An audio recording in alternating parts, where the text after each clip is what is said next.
That time. Facebook. Oh yeah. Big on the podcast. Phantom J. DJ Blakk. DJ Austin. Time to get live.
For years, our family has fought for the truth to come to light concerning his murder, and we'd like our father to receive the justice that he deserves.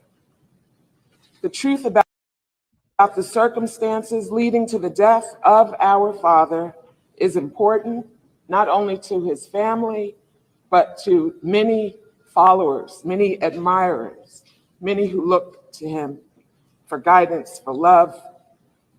And it is our hope that litigation of this case will finally provide some unanswered questions.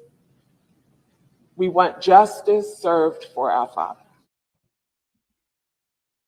Facebook, what's going on? What's going on? It's Phantom J. It's Phantom J, man. There was a clip that was taken from one of the daughters of Malcolm X.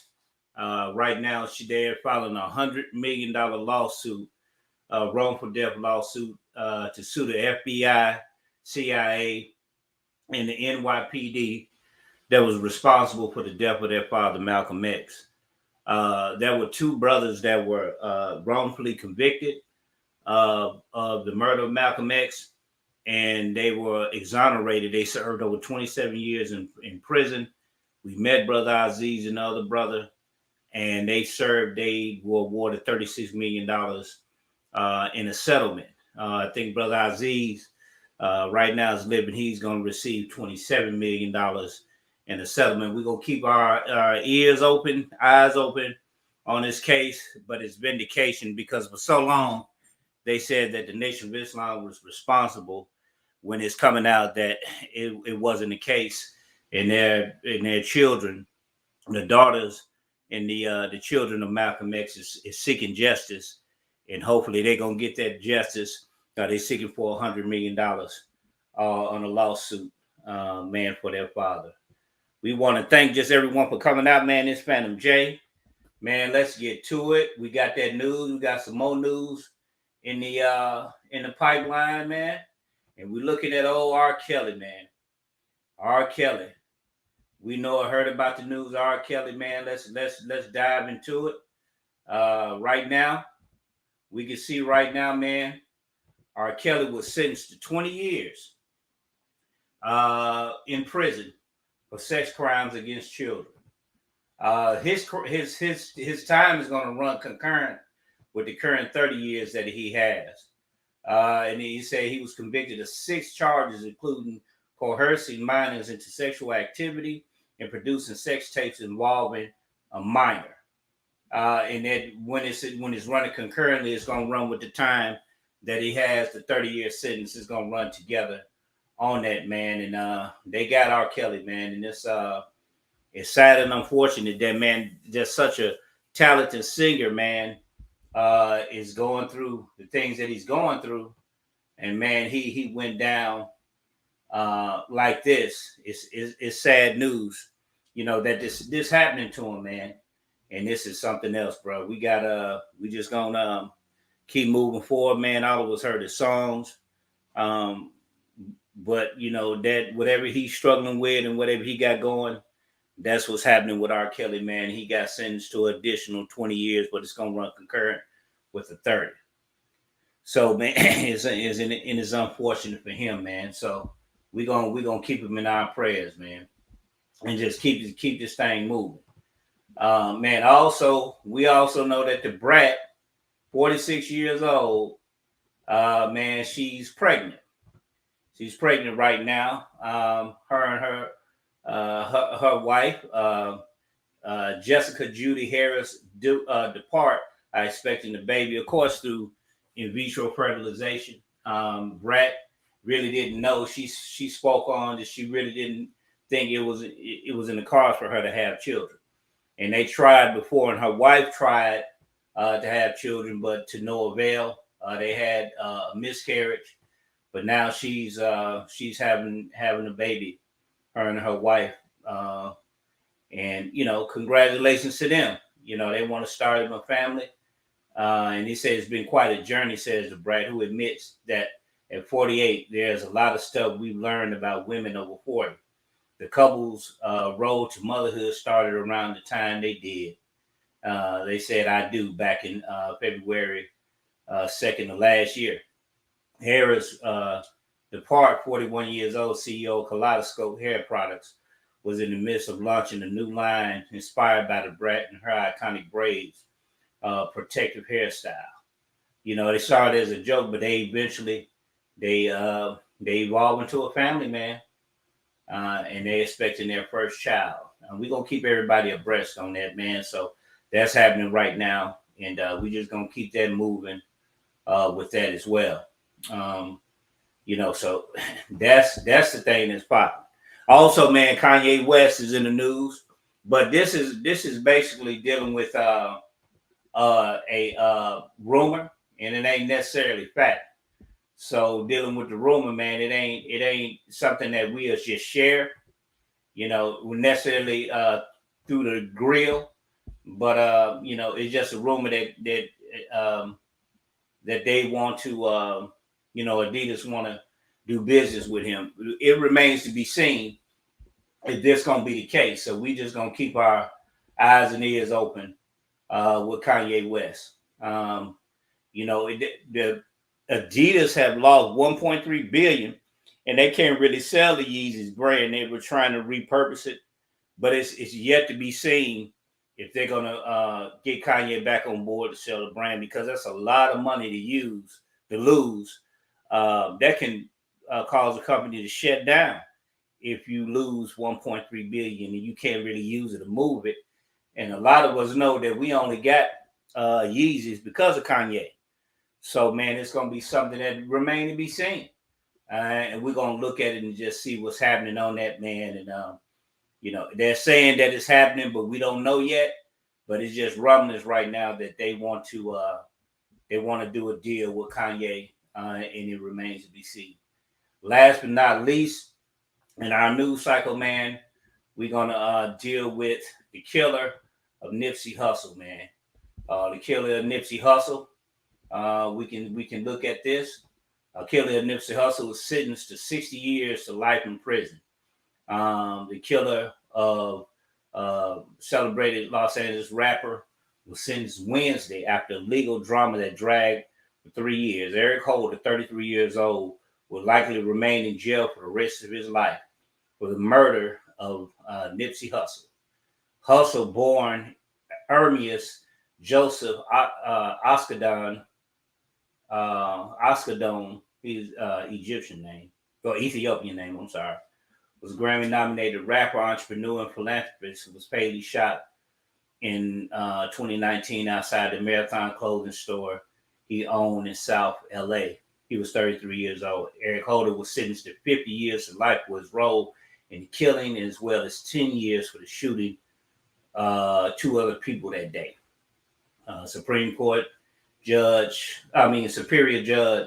H. Clay Jack II handed down the sentence to Holder in Los Angeles. He said, "I'm very mindful of what was presented as Mr. Holder's mental health." Jack said, according to the Associated Press, "I'm also mindful of the devastation caused to the victims and their family.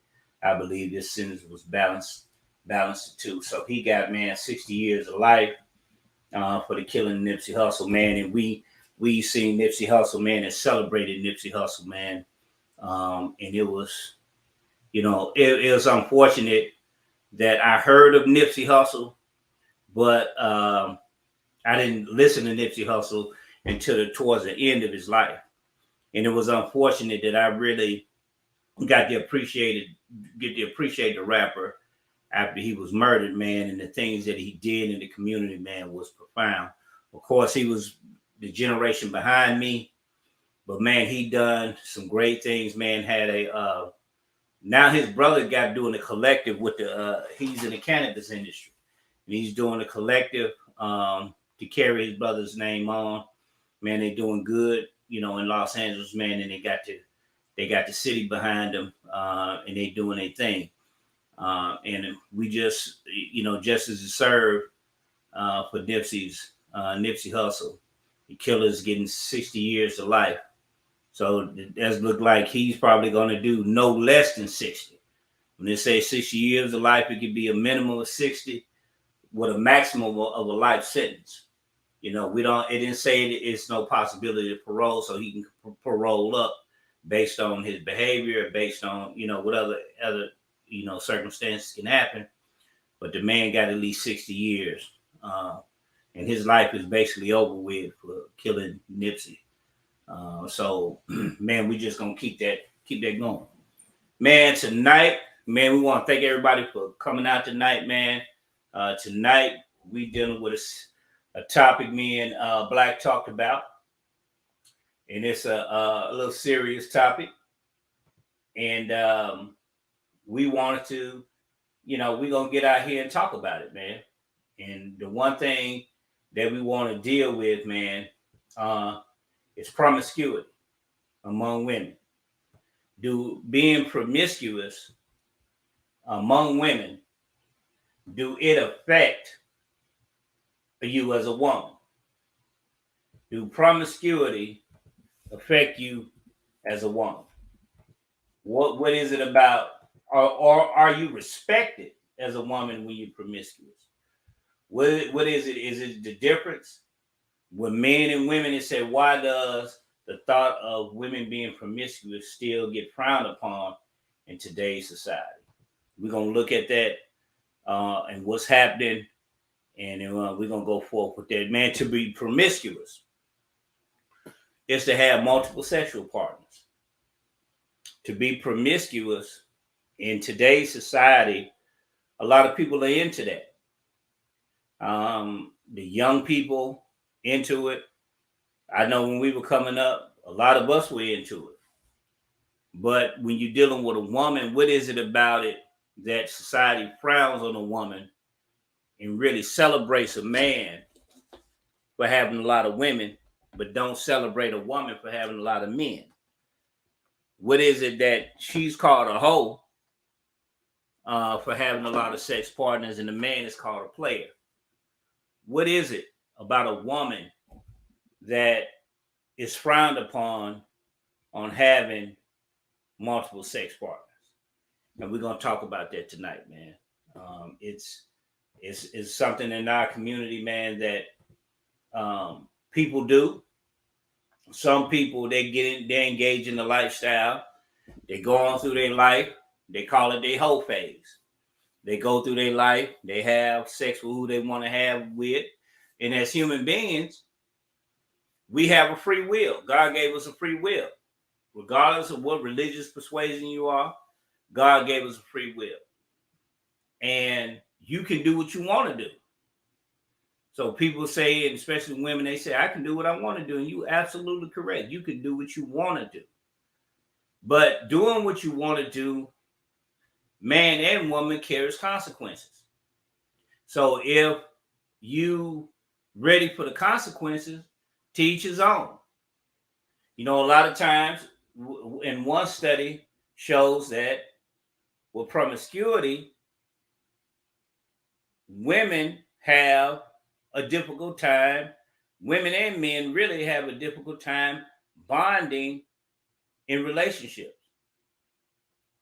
Bonding in relationships. You can't, because you're having so many sexual partners that the partner that you with may not be as good as the partner that you had last, and you in bed comparing him to your previous partner. Because sex is a powerful thing. Sex is from Allah, and it's a powerful thing. It's a thing that God gave us to procreate and to show love towards one another. But what society has done, they have misused sex and used it as a tool instead of for it in its proper place. Through sex, we produce families. Through sex, it's an expression that we give one another when we love each other. But now sex is used as a tool. Prostitution. Prostitution now is not just on the street corner.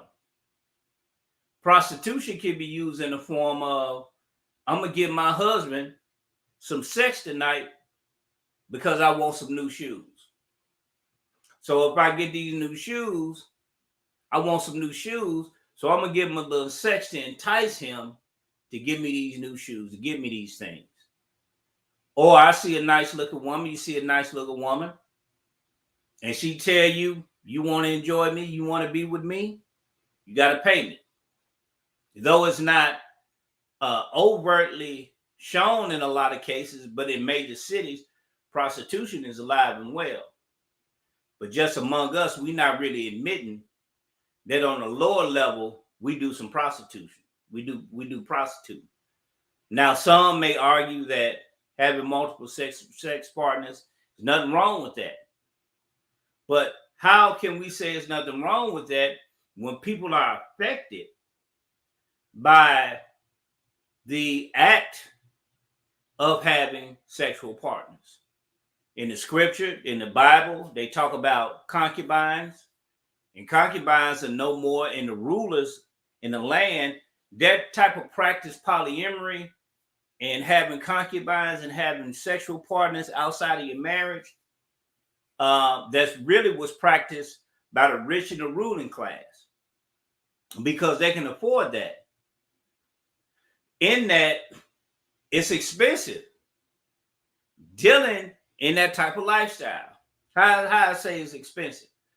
You're going to have to pay one way or another when you're dealing in that type of lifestyle. Either you having sex with this person, that person, the price can be that you losing that bonding you can have with somebody you come along, and that person that you looking for, or the person that you need in your life, you overlook that person or you hurt that person, and later on realizing how good this person was for you, but in your life, you wasn't ready to settle down because you were enjoying yourself having multiple partners. So promiscuity is something that is shunned in society, but in America, we do this all the time. In Islam, it talks about promiscuity and how Allah hates promiscuity, fornication, and adultery. And in the holy societies, you get killed. Why is the penalty of death for adultery, fornication in holy societies? Because it corrupts the society once people engage in adultery and promiscuity. With promiscuity and adultery, or just in promiscuity, there's no real practice of marriage.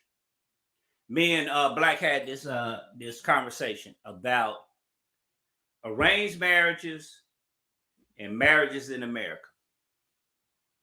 Did you know that in arranged marriages, the divorce rate in arranged marriages is 4%. That means that in certain societies, you have people that have children. I got a son.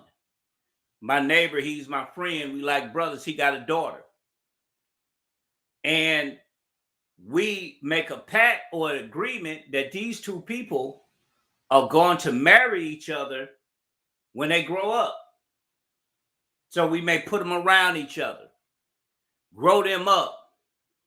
And in the study, it talks about the reason why arranged marriages work better than marriages that we find partners on our own and we just freely find partners is because when you marry somebody in an agreement, you forced to know that person.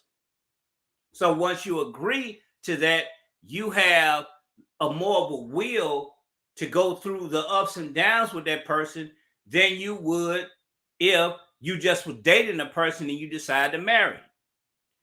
There's a commitment there in an arranged marriage. When you're dealing with individuals that you're dating, you can date a person for 2 or 3 years. And then at the end of the time, after you had all this sex with this person and this, that, and the third, you find out this is not the person for you. But yet, that type of process in this society, you have a 50% divorce rate in America. Because you're practicing dating, you're having sex with this individual, according to the study, but yet there's a 50% divorce rate because there's no commitment there. So in society, in religious societies, marriage is encouraged to build strong families and to move with society forward. So without that particular institution in place, the society runs free. Now, individuals in that society may don't want to engage in promiscuity. They may be born in the world and they want a relationship and they may meet somebody that's into that lifestyle. So what happens? You got people with broken hearts. You got people that's been damaged by individuals that want to engage in a lifestyle of promiscuity. Some people, they don't want to be honest about their relationships with people. They would rather lie to that person to get close to that person, to have sex with that person, to engage with that person. And then when they feel that the sex is not good enough, they leaving that person. And that's not necessarily all the way the case. And that person is hurt because this person thought that I had somebody in my life and I gave myself to this person because I love this person. But without a commitment, without being married, without a commitment, then you had a freedom to leave without any responsibility. But the consequence happens is that you broke somebody's heart. So now, depending on the individual, that can ruin that person for life. Some people, they get up, they pick up and go, but they got some damage with them and they carry that damage. Some people carry that baggage to the next relationship, the hurt they had to the next relationship. They don't know how to start over. So you happening, they meet a good person, but they've been damaged by the past person that want to engage in that lifestyle. So now you got a cycle of unhealthy relationships with people because the society has free love. Also, you got all types of diseases with free love. You got chlamydia, you got AIDS, you got syphilis, you got different types of diseases that's going on in society that's happening that individuals are contracting based on that history that they have with that person. Now you got individuals that's dealing in the sexual relationships, homosexual relationships with individuals, and they having a life of bisexuality because in the society it's free love. So you got a husband, he's laying up with a man and his wife, and he may contract that disease of HIV or AIDS and contract the disease and bring it home to his wife.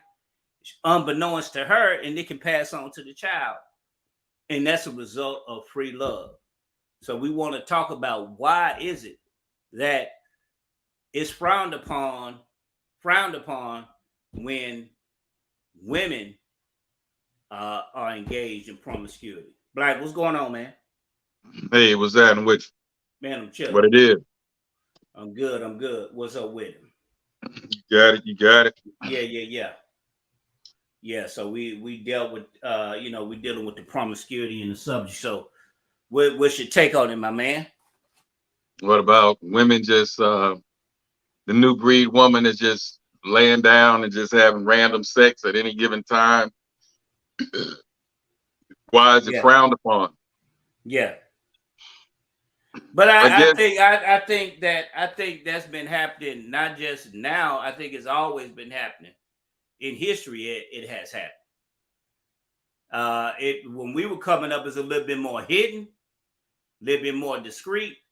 But I think through history, period, that's been going on for a long time. But from what's happening now, it's wide open now. It ain't all the doors is open. You can see inside of people's house. I don't think it was going on in the 90s, late 80s like it is now, because women weren't trying to be men.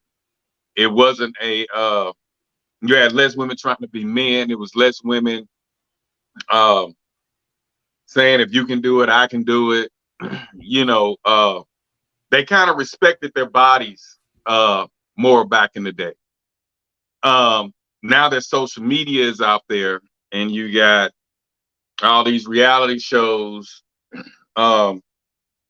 it's making women feel more, I guess, free to just do what they want, and morals seem to be like out of the window. It's like, I'm just gonna do me. Damn what anybody think about me. Damn how I look to society.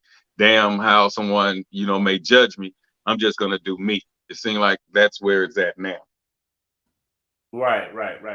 So they were doing somewhat were doing their thing back in the day, but you can kind of count them. And they were preaching to their daughters not to go out there and sleep around back then. Now it's more of, if that's what she wants to do, let her do what she want to do. That's her free will. If she wants to date a woman, let her date a woman. If she want to pose nude on Instagram, let her do it. If my daughter wants an OnlyFans page, let her do that. It's more of a let them do what they want to do, instead of instilling standards and morals into them. So back in the 90s, you knew that running trains on women were a popular thing. So do you think running the train on women, of girls or teenage girls, do you think that was few far in between, or do you think it was more of a thing back in the 90s as it is today? Is it common to run a train on a girl nowadays than it was I'm sure it still goes on, especially now, but you don't really count your teenage your teenage years. You don't really start being accounted for your actions till you're 25 plus.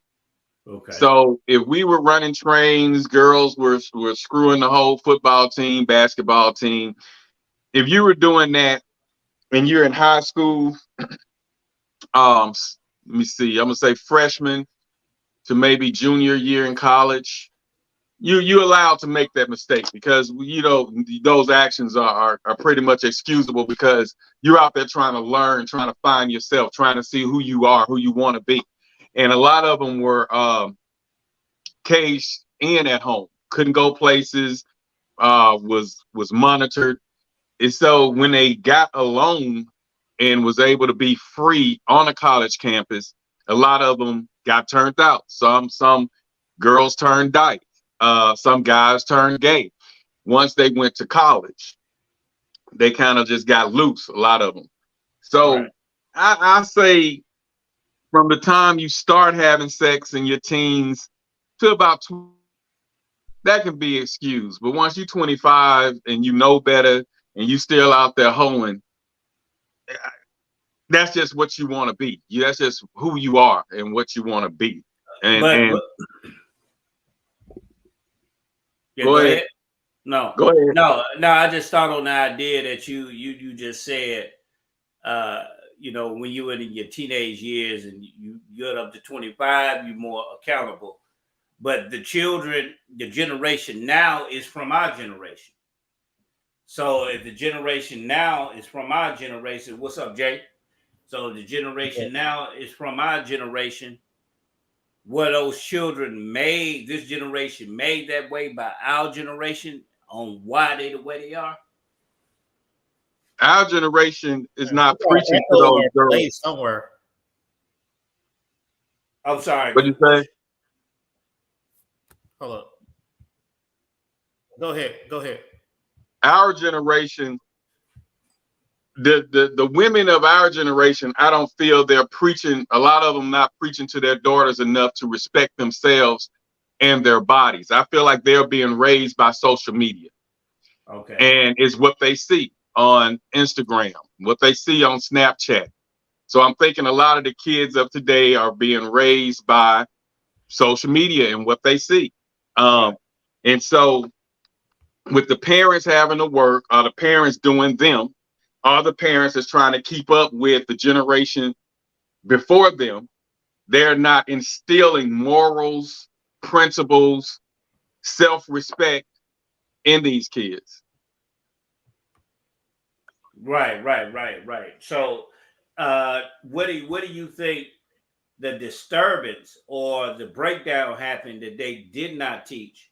James, I That, guess our generation, we would say the 35 plus, the 40 plus, 35 plus, they're not instilling into the generation, the current upcoming, their generation, children. current, yeah, They're not instilling them. So I'm gonna say the 35 plus not preaching into to their daughters, their 10, 12, 13-year olds.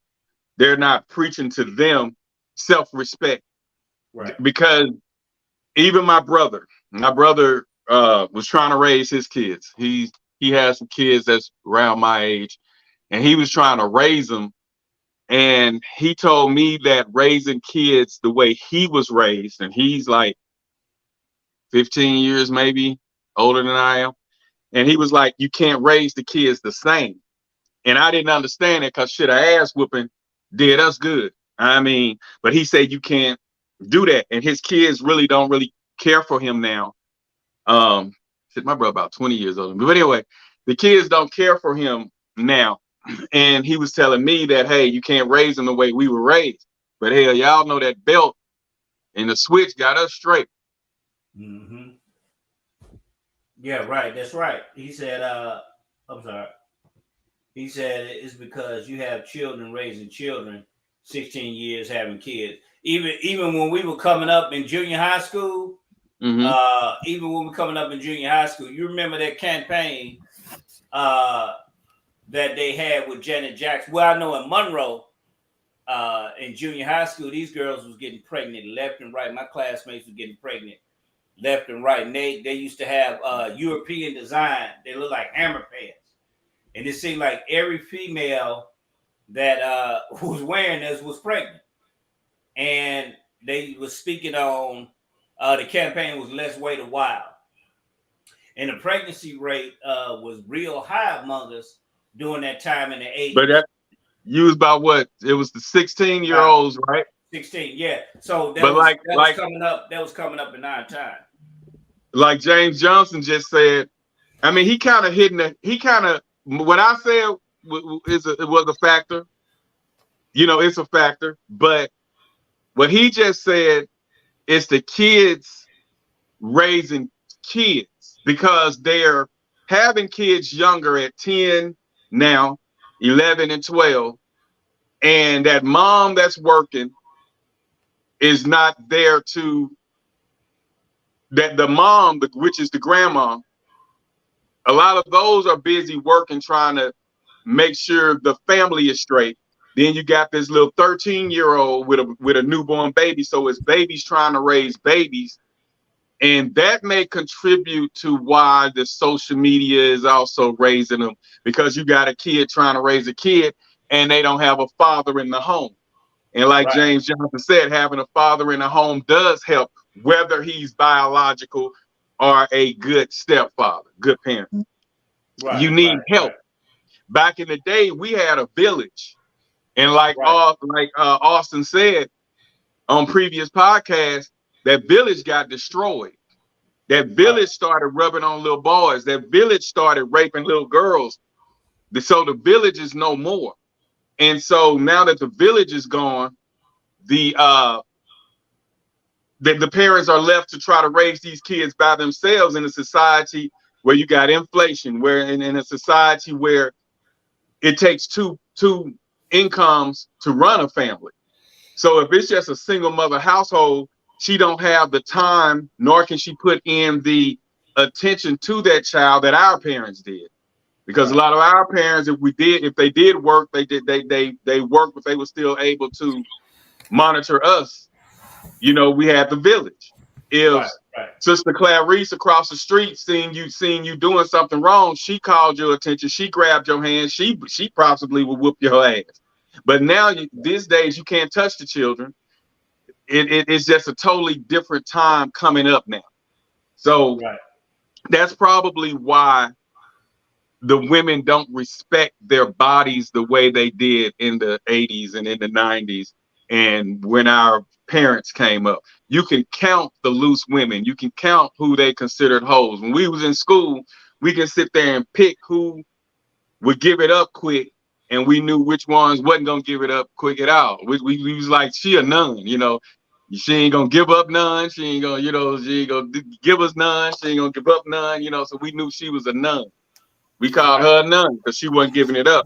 But we also had that group that we knew if we wanted to get loose or get with sexually, we knew which group to hang with to get the sex. Well, there are some other factors that come along also. You don't know the number of people, and since we're talking about women, I'm just going to say women that have some emotional trauma from not having that person, that man in the home, that causes them to seek that attention from anyone, from any man that comes along. So we have to also factor that in, because that is a big issue too. We also have to factor in the drugs and how many people are addicted to drugs and those type of things. So there are a number of factors out there that could cause some type of promiscuity or what we're claiming them as hoes or loose women or whatever you want to call it. Right. Yeah, I mean, I know it's a lot of psychological reasons also, but there's still a lot of them that just love to have sex, for whatever reason. And so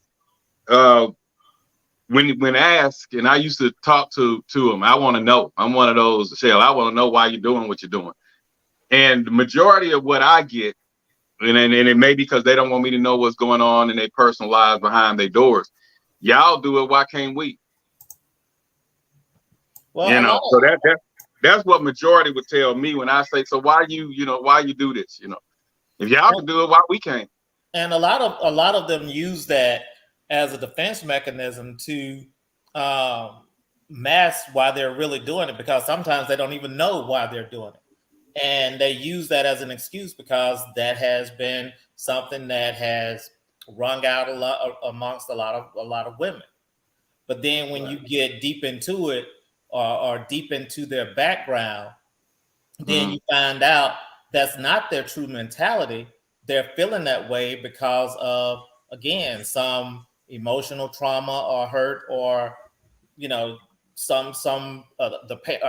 male parent wasn't there in the home, or however that goes.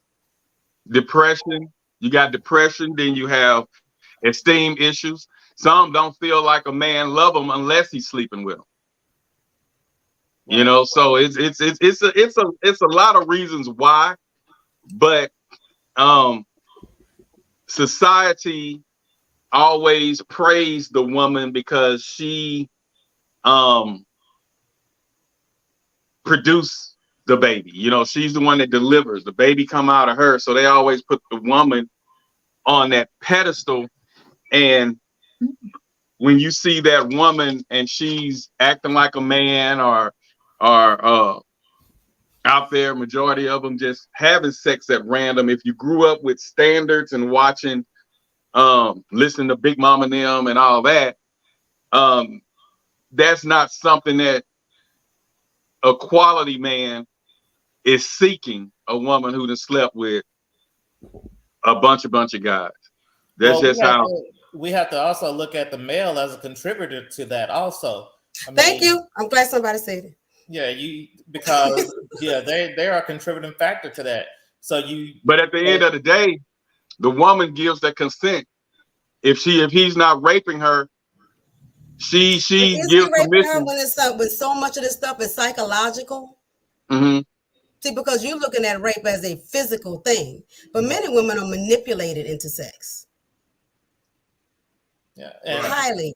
Yeah, most of us have been manipulated into sex. Right? Oh, you like me? Oh, come here, girl. Right? And stuff. Yeah. Like, because he wants to have sex, period. Right? And so we're not going to pretend that men don't have any contributing factor. We do things that we do, especially as young women and young teenagers, to please men because we've been trained to do so. Right? Even the adage of, oh, keep yourself pure. You keeping yourself pure for what? So a man will want you. So all this still trickles down from the head. It all still trickles down from the head. We behave the way we behave because, like Mr. James said, that the praise that men give to women. We get dressed the way we do because men look at it. Women on Instagram doing what they doing and how they doing it because men look at it. Because men will pay for, porn. And who's screwing the women that's being ran a train on?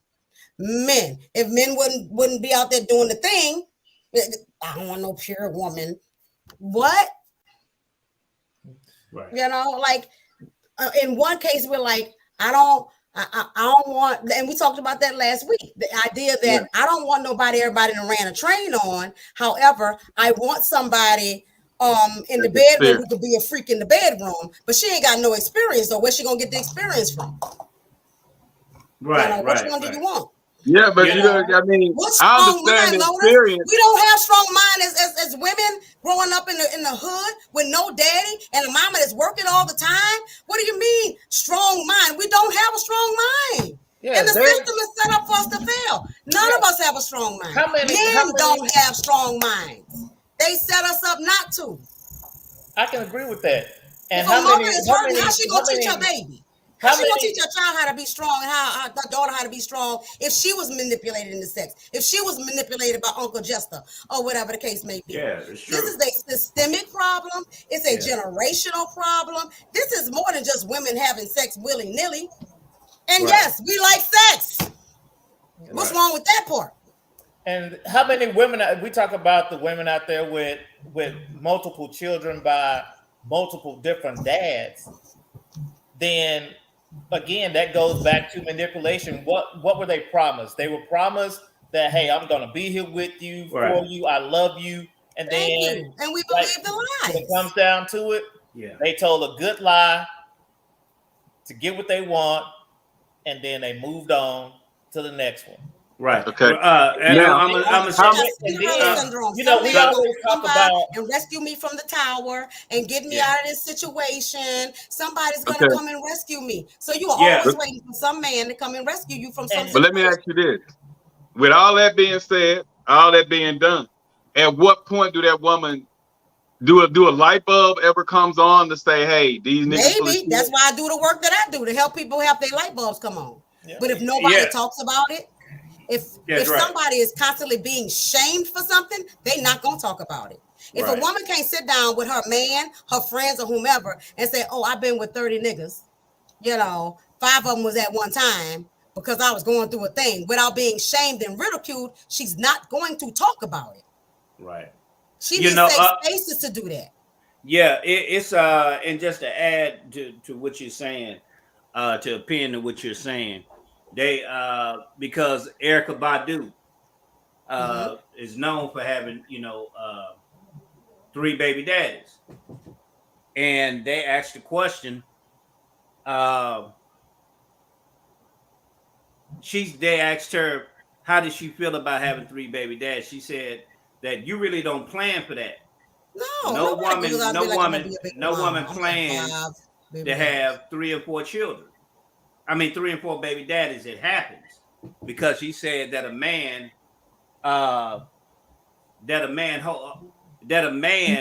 will tell you and sell you a dream.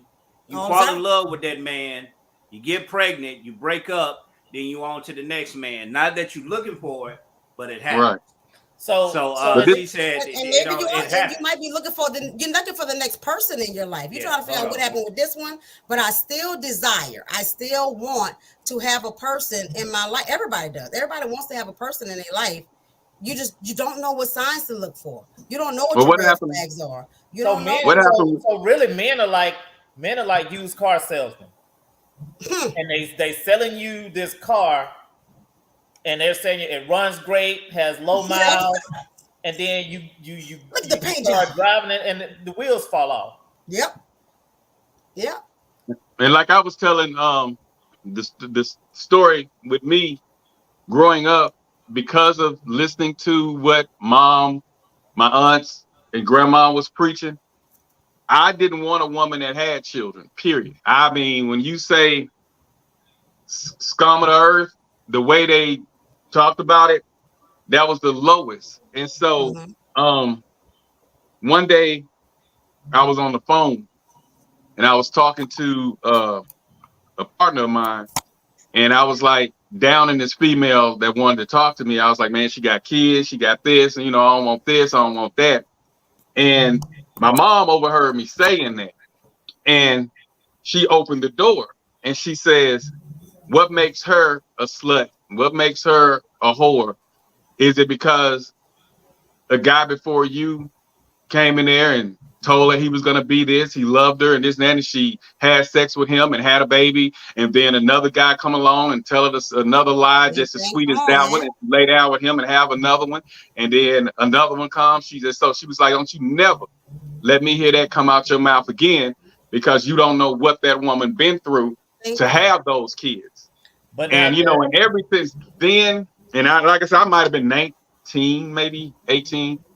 I was like 18 then. And from that point on, I started seeing it different. But just imagine being 13, listening to everybody in the house, Big Mama and them, preaching women shouldn't have children and you shouldn't get in a ready-made family. And so all this was instilled in my head. So when I was on the phone just shooting the shit with my partner, and then she overheard me and came in there and got on my ass in front of my partner while he was on the phone, I ain't had time to hang it up. That stuck in my head. So that changed my train of thought. So what you guys saying about the used salesman selling a lie, that's what I was taught. But I just feel like once she made those mistakes or did what she did, listen to that, at what point does it come conservative where I done been used, I have children now, let me get on my shit? When does that kick in? It does kick in after that, but just like James just said, then you start being so overly cautious that you pass up good people, right? Because you don't know what the middle ground is, that's why I do therapy. That's why you create spaces where people can talk about those things freely and figure out what's the right and what's the wrong. And why am I attracting this kind of dude to me all the time? And what are my issues that I keep choosing the wrong person? Because I might not know what's good for me because I didn't have all of that growing up. You know what I'm saying? I know I came in late. I'm trying to catch up to speed to what's going on. Nice to see everybody again. Hey there, Mr. Mel. Hey, how you doing? DJ Blakk, got a question for you. Why would you be allowed to change your preferences up just because your mom felt a certain type of way that you shouldn't so-called prejudge what your preference is? That's at the end of the day, that's your preference. Is it a preference or is it something that's your mind up from societal standards and norms? Let me go ahead. I want to finish my quote first. I don't want to talk all over everybody. Why be allowed to change up your personal choice? Because at the end of the day, it's your personal choice. If you choose not to date a woman with children, that's totally your choice. And no one should be able to sway the narrative on that to make you feel any other type of way. That's my question. She made me see it different because when I see something, I'm prejudiced with it. See, and that's I was what I like, was about to ask. There's a difference between a earth. personal choice and a prejudice. Gotcha. Yeah, I was prejudiced. So when I heard women, you shouldn't have a woman with a child, and they not this, they that, I was listening to the uncles and everybody saying that, and so I was like, scum of the earth. So she overheard that, and then she broke that down on how that woman got those children. She didn't, when my uncles and everybody was talking about it, they didn't say, I didn't know none of that. All I know is I'm riding with them in the back seat, 13 years old. And they say, man, look at that slut right there. Look at that scallywag. They just talking about it. I'm just right there looking. I'm learning what a damn scallywag is. I'm learning what a slut is. I'm like, okay, that ain't what you want. But then when I'm trying to pass my knowledge on to my friend, and she overheard me, and she just kind of put me down. Now, yeah, I'm gonna make my own decision on what I choose, but she made me understand, like they're saying that we contributed in that as well. A man contributed in that by selling dreams and lying to them, and I didn't get that in the equation from 12 to 18. All I knew is they were bad, and you don't want that. They sluts, they hoes, they gonna mess over you. You don't want them. You don't want no ready-made family. That's all that I kept hearing. So, and then when she explained to me, it took mom to break that down, explain to me how it became a single ready-made family because of us coming in there, lying to them, painting a untrue picture, selling them a dream, and then we opt out of it. But here's the caveat to that. Blakk and I are from the same family. We're cousins. So a number of our family members had stepchildren. Right. So how did that come about? Right.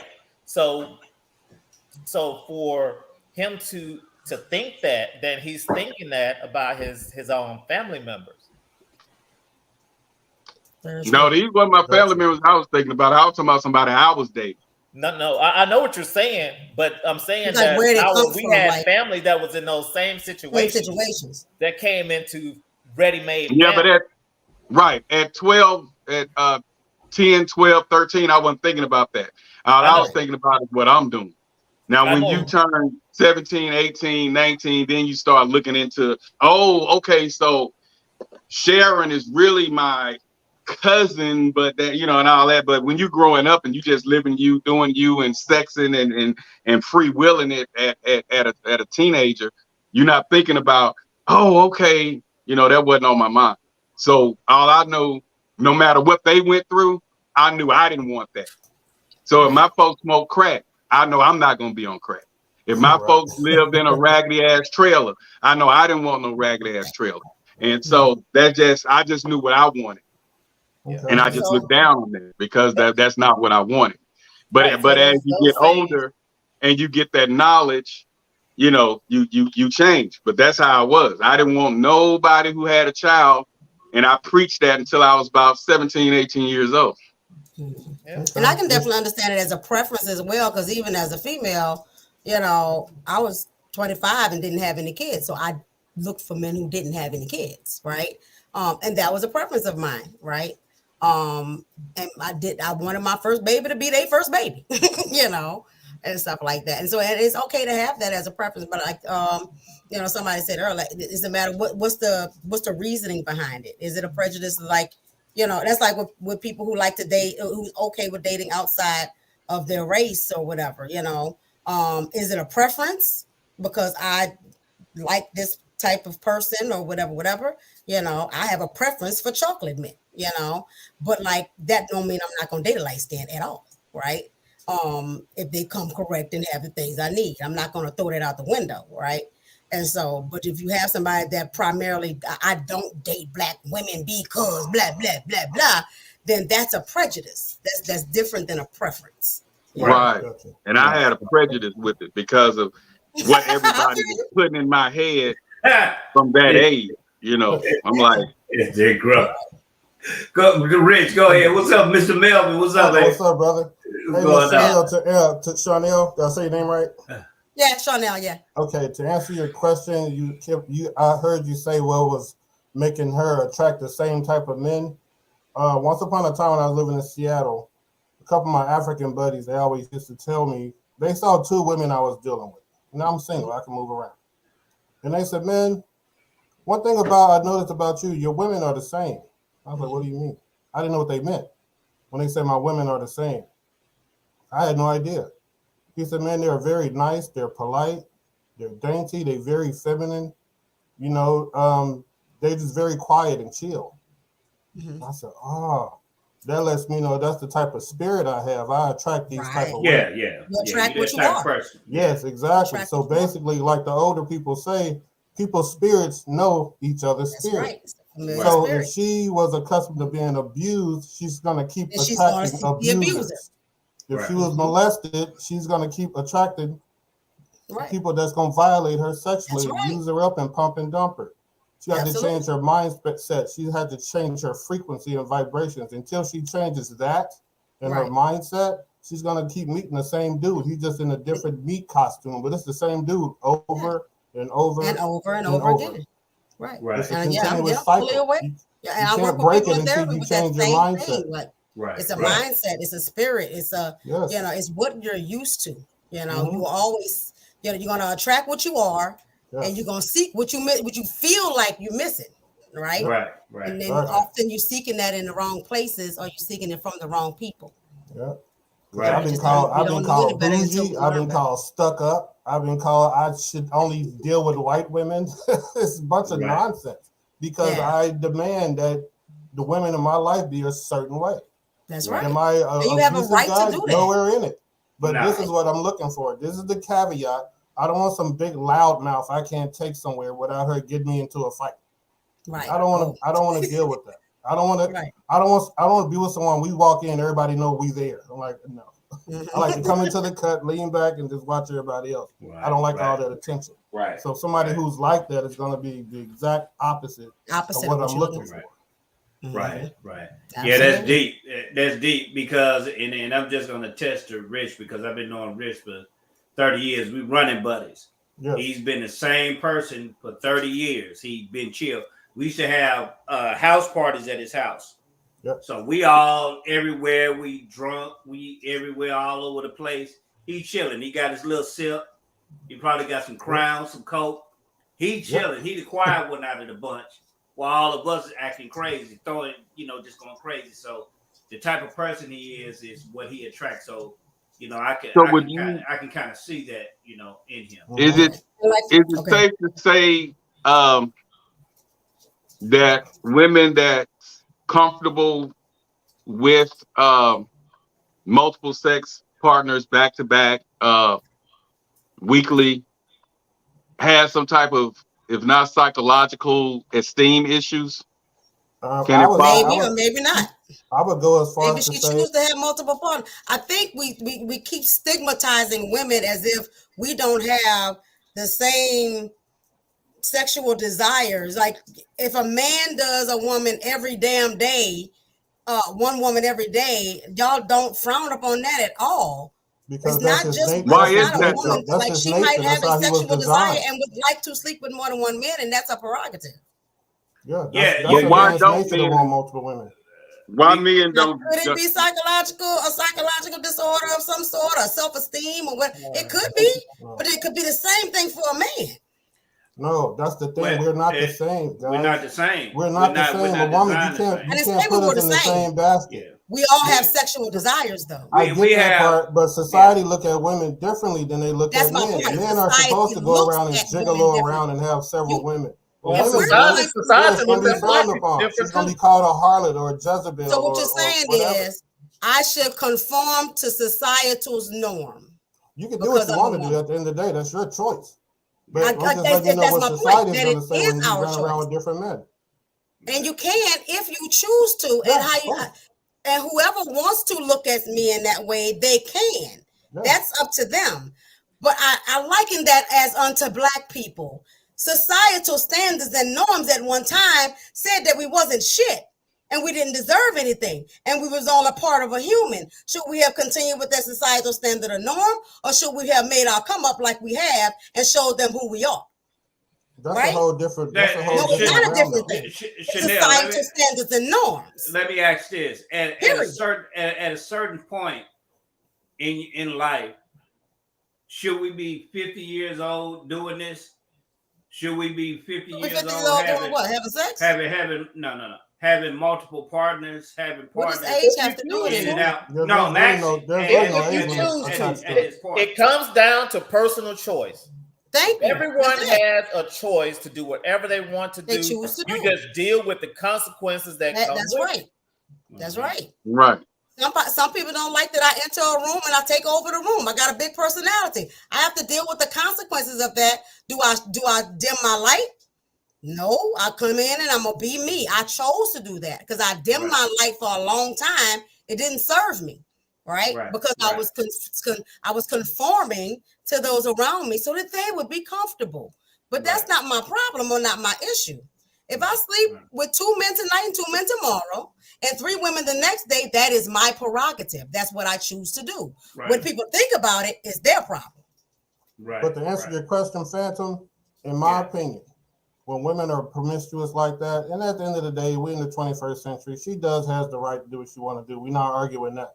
But I'm going to answer your question, just my based opinion. When they are promiscuous like that, number one, they have lost their ability to pair bond. So they can lay down with 100 men. There's not going to be nothing there. There's no emotion. She just want to get a nut off, and that's it. Her ability to pair bond is gone.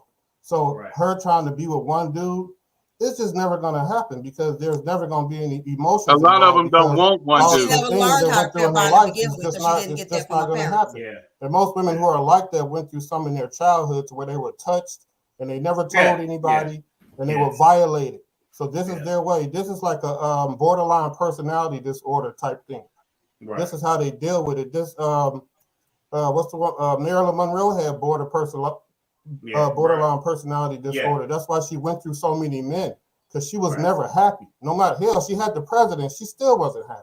Right, and her brother, and his brother. Exactly. Mm-hmm. So it's borderline personality disorder. This is the disorder that you get when you go through something traumatic in your childhood. So this is what most of these women go through, and they're not going to tell anyone because it's going to be frowned upon. Right. I don't want you to do an overreaching, this is what you get when you have, because personality disorders and any disorders are specific. Yeah, that's why I said my major is therapeutic recreation. My profession is I talk to mental patients all day long. So yeah, but as far as diagnosis is concerned, I don't want you to have an overarching. I don't want anybody to have an overarching view of, oh, when they see this thing, they probably have borderline. That's not. The well, let me say this: is that most women that I've seen and I've talked to, and the most common thing, I can't say this for everyone, but the most common thread that I've seen in women that have multiple sex partners, they've been molested.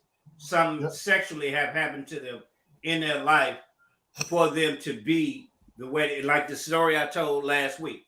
This woman was bad, phenomenal, nice looking woman. She had AIDS, but the way she communicated with men in her life, and she knew how her looks took her, and she said she had sex with hundreds of men. But she said in her life, all she wanted was love. And she said, isn't that what everybody wants? Yeah. But the thing is, the point I'm making. Some of them just want orgasm. No, listen, baby. I'm just making a point that a lot of commonality from what I experienced. I can't say the overarching, right? But from what I've experienced dealing with women is that they've been sexually molested as little girls. And some of them just straight out freaks. Some of them come in the world with a disposition to want to be in bondage and leather and whips. Some of them had a disposition to want to do that. I respect that. And it's but from the common thing that I've seen is that women, they've been molested when the overall consensus of that, because we know that was happening in our community. We know Uncle John was touching on his niece. We knew that the cousins would go in the room when they come over. Their cousins spend the night. They touching each other. They touching their little girl cousin. They seeing her little vagina. They touching on it. A lot, and it's just exploration. But that's the thing that we have done in our community. A lot of women. To add to that, a lot of women, but it don't apply to everybody. Is what I'm saying, Chanel. A lot of them not satisfied sexually. These men are jumping on them, getting them. Right. I've talked with a few women and they would say they barely get orgasms, and when they experience that first orgasm, it's kind of like taking, with the way people describe taking that first hit of crack. Mm-hmm. That first high, you go chasing that, and that's how they become crack addicts. Mm-hmm. So a lot of women get with different guys and they don't get that orgasm. And so a lot of them be like, he didn't get me out. I need somebody who can get me out, and I'll be like, so now you finna go to Jonathan, and she's hoping Jonathan can get out. Well, did Jonathan get you out? No, he didn't do nothing. I'm finna go see what James working with. And so they, then they just kept going and going and going, chasing an orgasm. And she wasn't looking for love. She just wanted a damn orgasm. And I was like, she's running. That's why body. She got to learn how to take care of that herself. And she wanted to worry about that from nobody else. The key, though, I think, is people are not just chasing just sex. I think people are chasing connection. I think people are sometimes chasing love. Sometimes people do just want to have sex. It's just who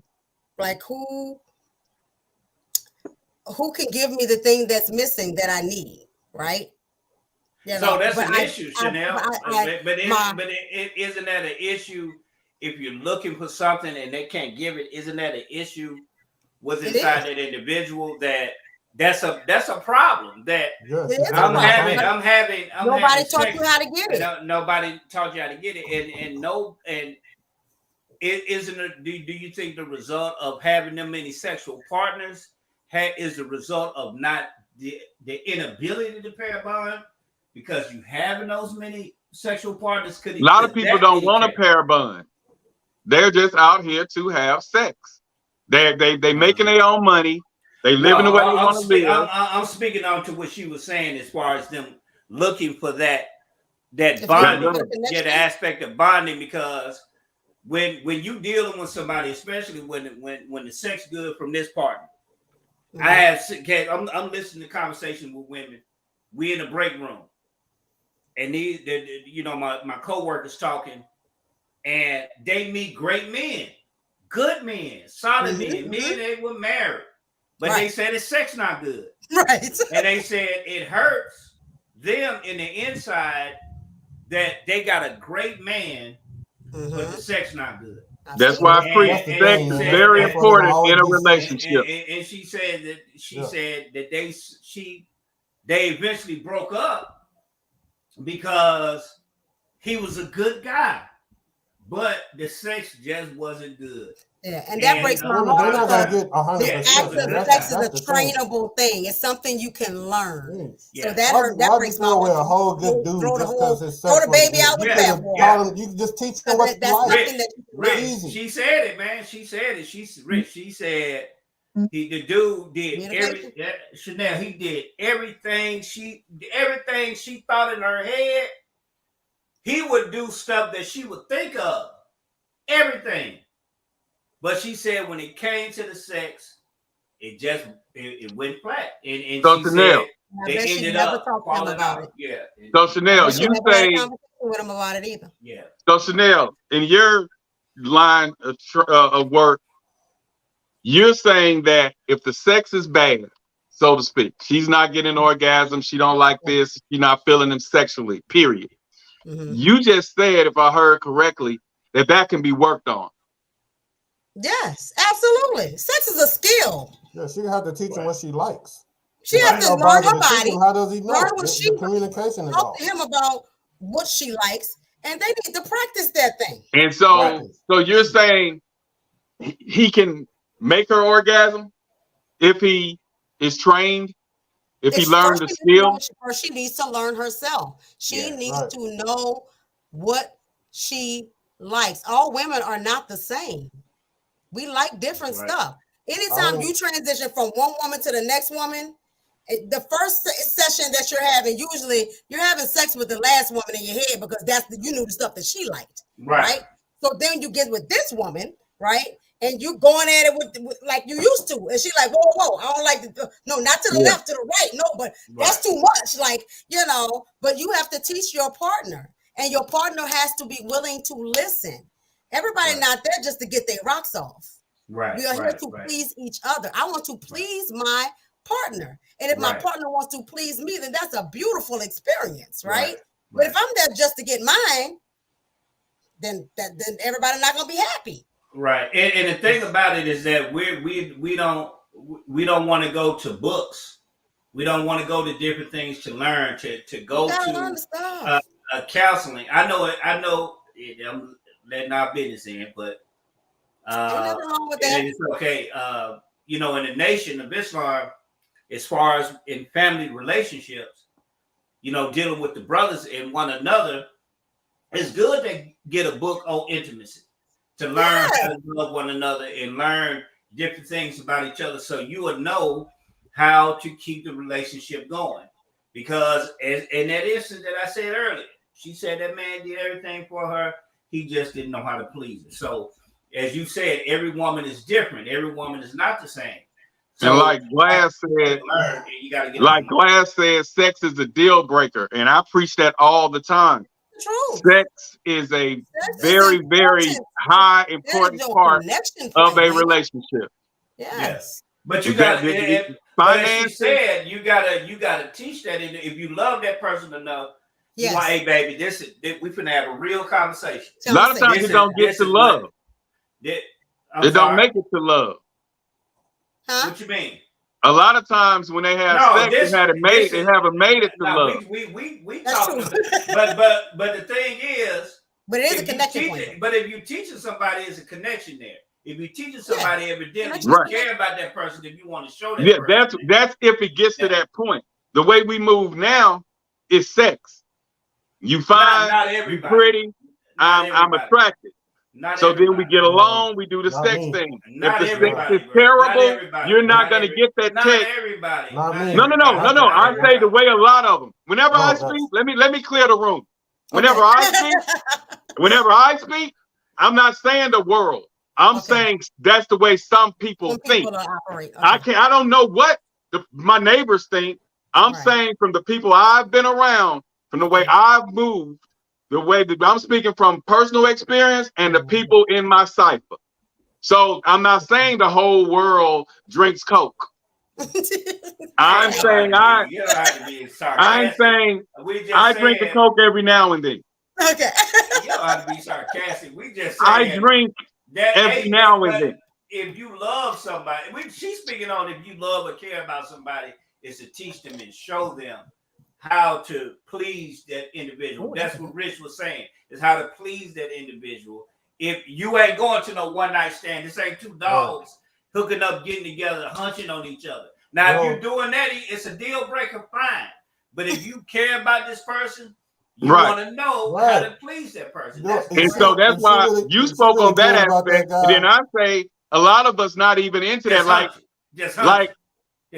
Castasia just said. She said, but what about the men that have sex with women they're not attracted to? That's a good question. And those are your one night stands. I'm a DJ. There's no other way around it. He don't have to be attracted to it. He want to just bust his nut and leave. Men are wired. He want to come over, do his business, wash up in her sink and go. That's what he want to do. Men are wired different. And trust me, some women want that too. Hey, come get it, wash up and go somewhere. Just go. So why is that not considered a mental health issue? If any man wants to sleep with somebody that they're not attracted to, we can consort the DSM-5 book and see if it's in there. Like I say, when you're in your teens, I'm gonna say high school, maybe, college, beginning, I guess, freshman, maybe in college, and you would take one for the team. You know what I'm saying? My partner said, hey, man, she got a girl over here. I need you to, I'm going to try to get her in the back. I need you to hang out with a friend. So you get drunk. Y'all go over there and hang out. And then, bang, he doing his thing. You don't want to be the sixth toe. So then you get over there and the girl feeling you, and then you end up messing with her. And then the next day you looking like, damn, I can't believe I slept with her. So when you're coming up, you can fall into a one night stander where you're not attracted or don't want to be a life partner with this girl. But I just feel like once you know better, you do better. So once you get past that 25, you bench pressing 30, that shit should be over with.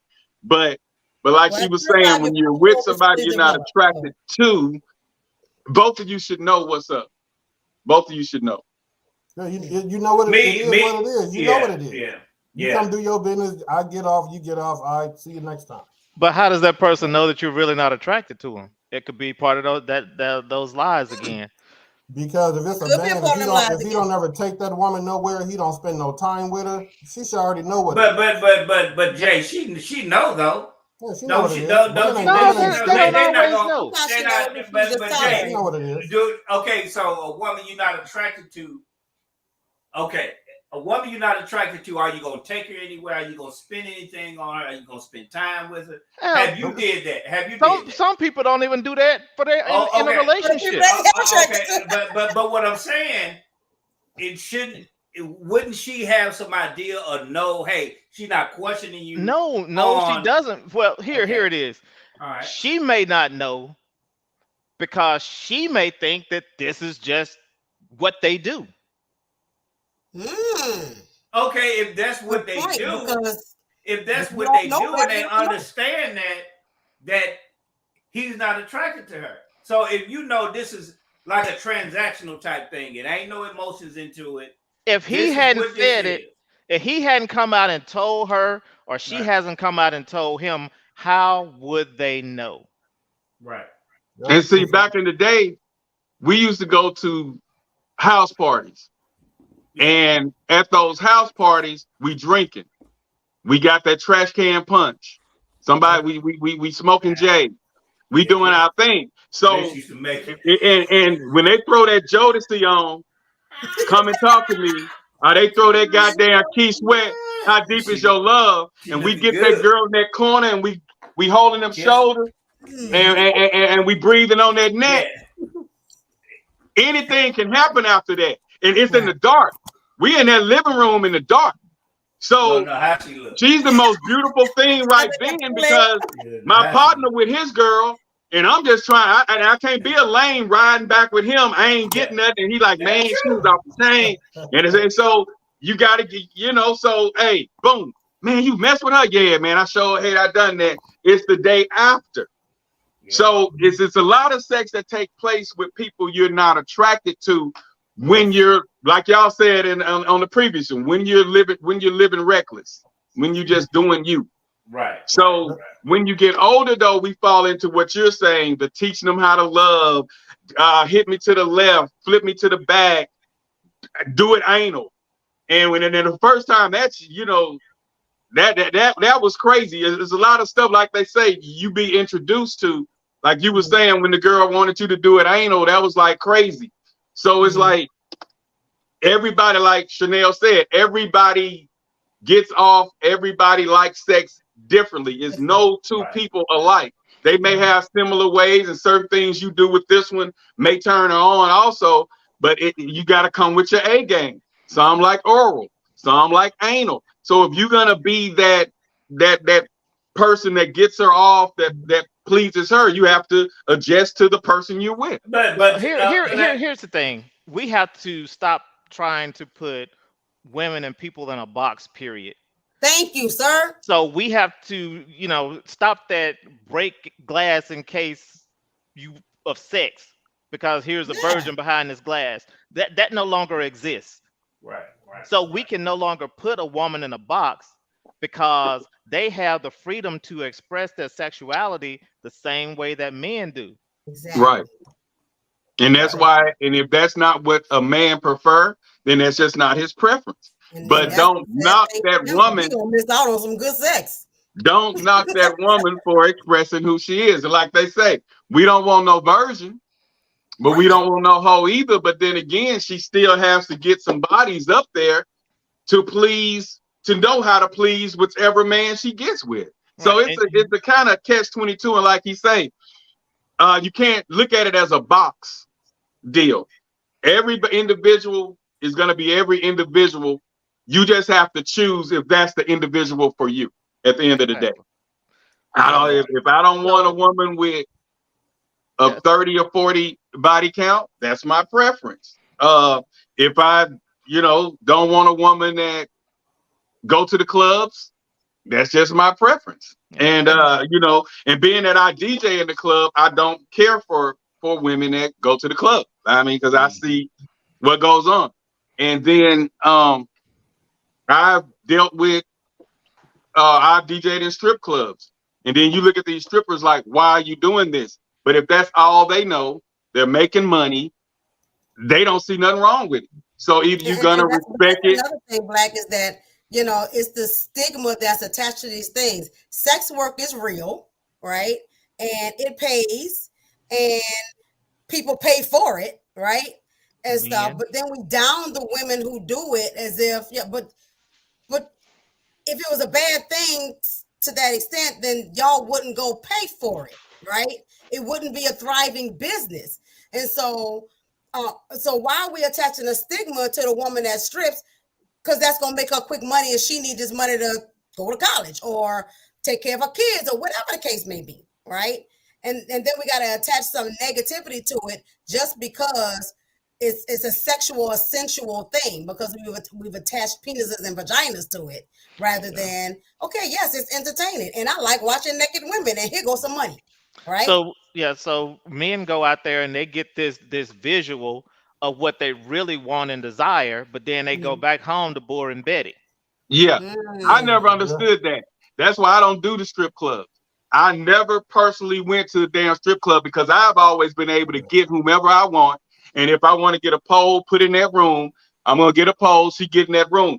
Why get teased? Why pay for a tease? But every man can't say that, but that's just me. If I like a girl that look like Lisa Ray, I'm going to go get me a Lisa Ray. And that's what I did. I like Lisa Ray, my favorite Lisa Ray. So that's just, but every man can't do that. But paying for a woman to just put her ass on you and roll and do all that bullshit, and you touching on her ass, and you got to go, they going home to some big, some blacker than the road out there, but yet they want this half white one rubbing on them. That's just too much. That's too much for me. So I never done that. So again, who has the illusion or the disillusion in their mind? Who has the real disconnect? Is it the man or the woman? The man or the women? It's the man. That's the guy. I feel like it's the guy because, and that's what pisses me off with us as men. We'll go and get a woman that we're not attracted to. And that's where the cheating, the deceiving, and all that shit come in, man. Just pick something that really turns you on. It's not that hard not to cheat. It's not that hard to be faithful. It's not that hard It's really not that hard. You just got to find something you like. And like I preach, and this off the grid, but I preach to people that's trying to be in relationships, that's searching for love. That person has to be your friend, but first it has to be something you're attracted to that you like. And then they have to become your friend before dating. Y'all have to be friends. Where she need a meal, you need $80 for a bill, and she say, hey, I tell you what, here go $80, pay me back when you get paid. That's a friend.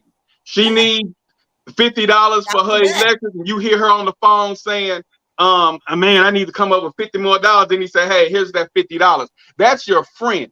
Those are the people that you make the bond with, the closer relationships with, besides going after a physical attraction. That physical attraction shit is not gonna make it, because your looks gonna fade, your dimensions, your body gonna change. You have to like that person for who they are, a mental connection. That physical is not gonna get it. So that's the thing. A lot of people get caught up in the physical or the sex aspect of a relationship and not realize that you have to like that person outside of the bedroom.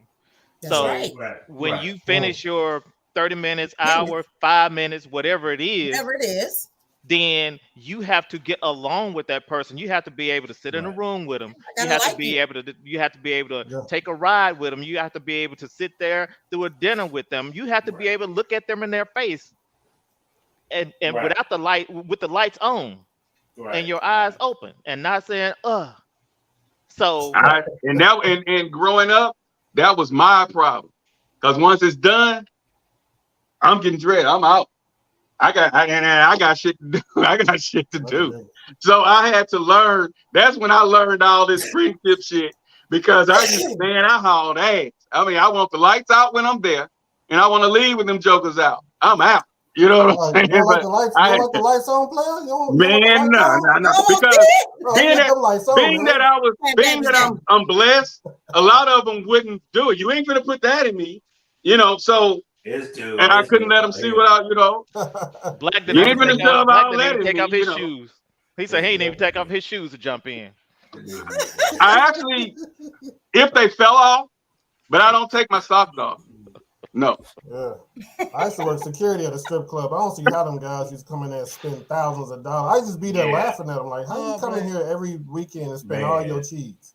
Man. I'm just sitting there watching them, you know, doing my security thing. And one thing about me, I never mess with none of the girls. I might walk them to their car or whatever. That was about it. Let me ask this: what makes a man deal with a woman? Is it just the sexual aspect of dealing with that woman? And because I can't wrap my mind around having sex with a woman that I don't have no feelings for. Well, these guys, man, they got money. They got money, so they want to trick off with women. You know, they want to get a girl. I tell guys this all the time, and I say this on my channel. You know, some guys can't get certain women. Those women are out of their league. Right. So the only way they can get those women is they have to pay. The average dude, some guys who got themselves together, they don't have to pay, because that woman can see, okay, he got it going on. I'm about to give him some. But the average dude walk up to her, she be like, man, go on somewhere. So therefore, he got to trick off. So some guys aren't 6 feet tall. Some guys aren't blessed down below. Some guys are socially awkward. Some guys are just weird. So they have to trick off. They have no choice. They have no game, no swag. They don't know how to talk to women without making her feel weird about it. So that's just the way it is. That's the way it's set up, especially here in the States or any other westernized society, even in Europe.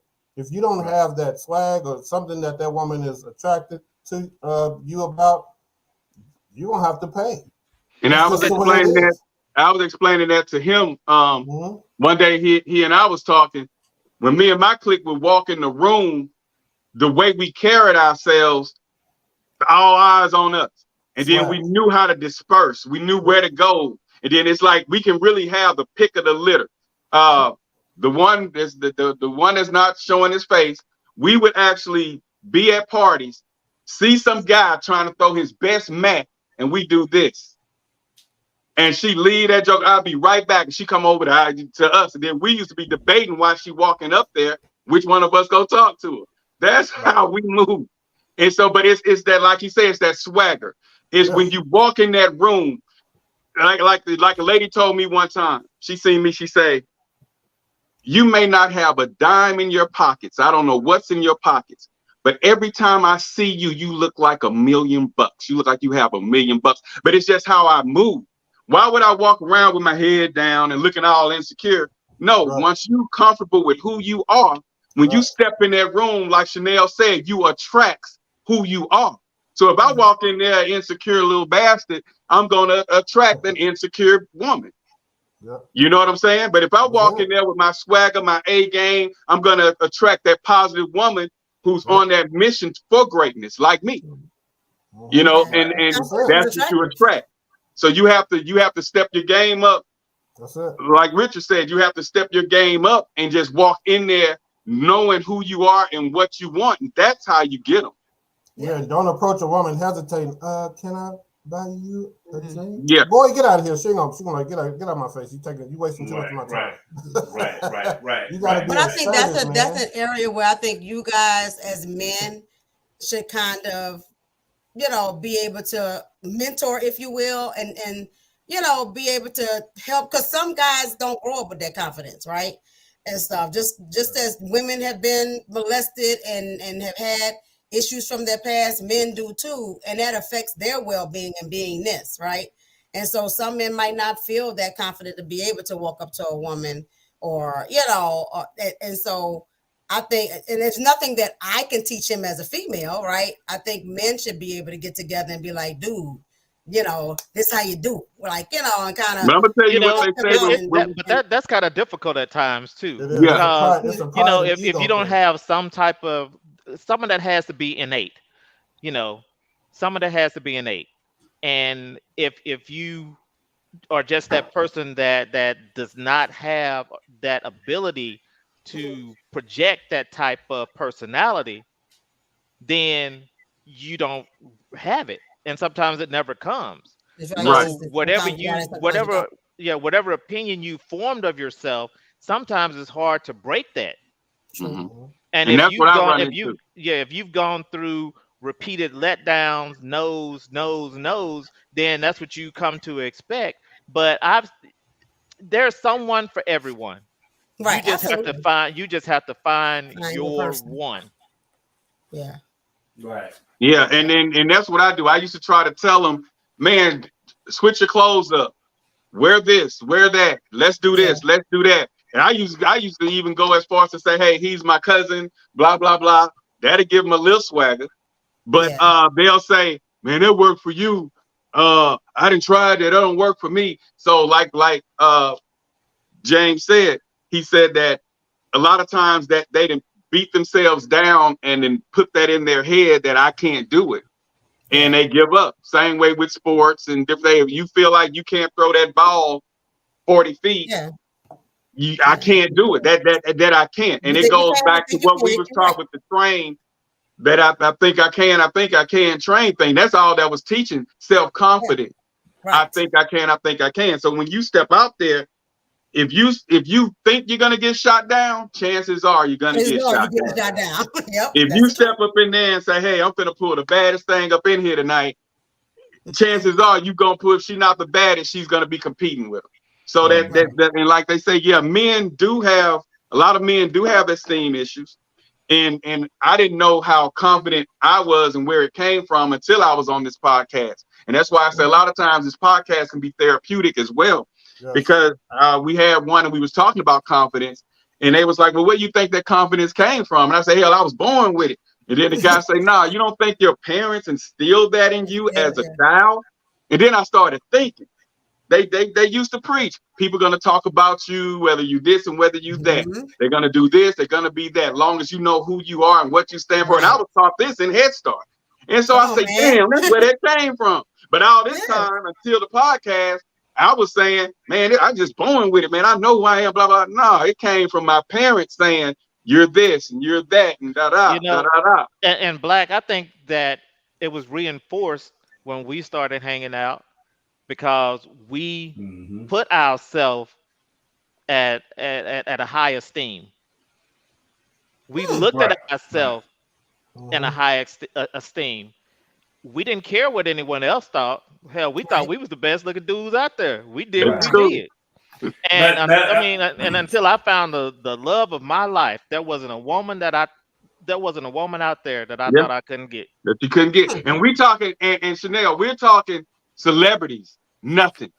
You know what I'm saying? Nothing. And then when we go to these parties, where the celebs at, we in VIP, and the celebrities talking to us. The women like, who are you and what do you do? And we just sitting there like treating them like they regular, because that's how we carried out. We carried ourselves like that. And like you say, that confidence and that esteem was in there. It's like when we step in there, we used to actually compete.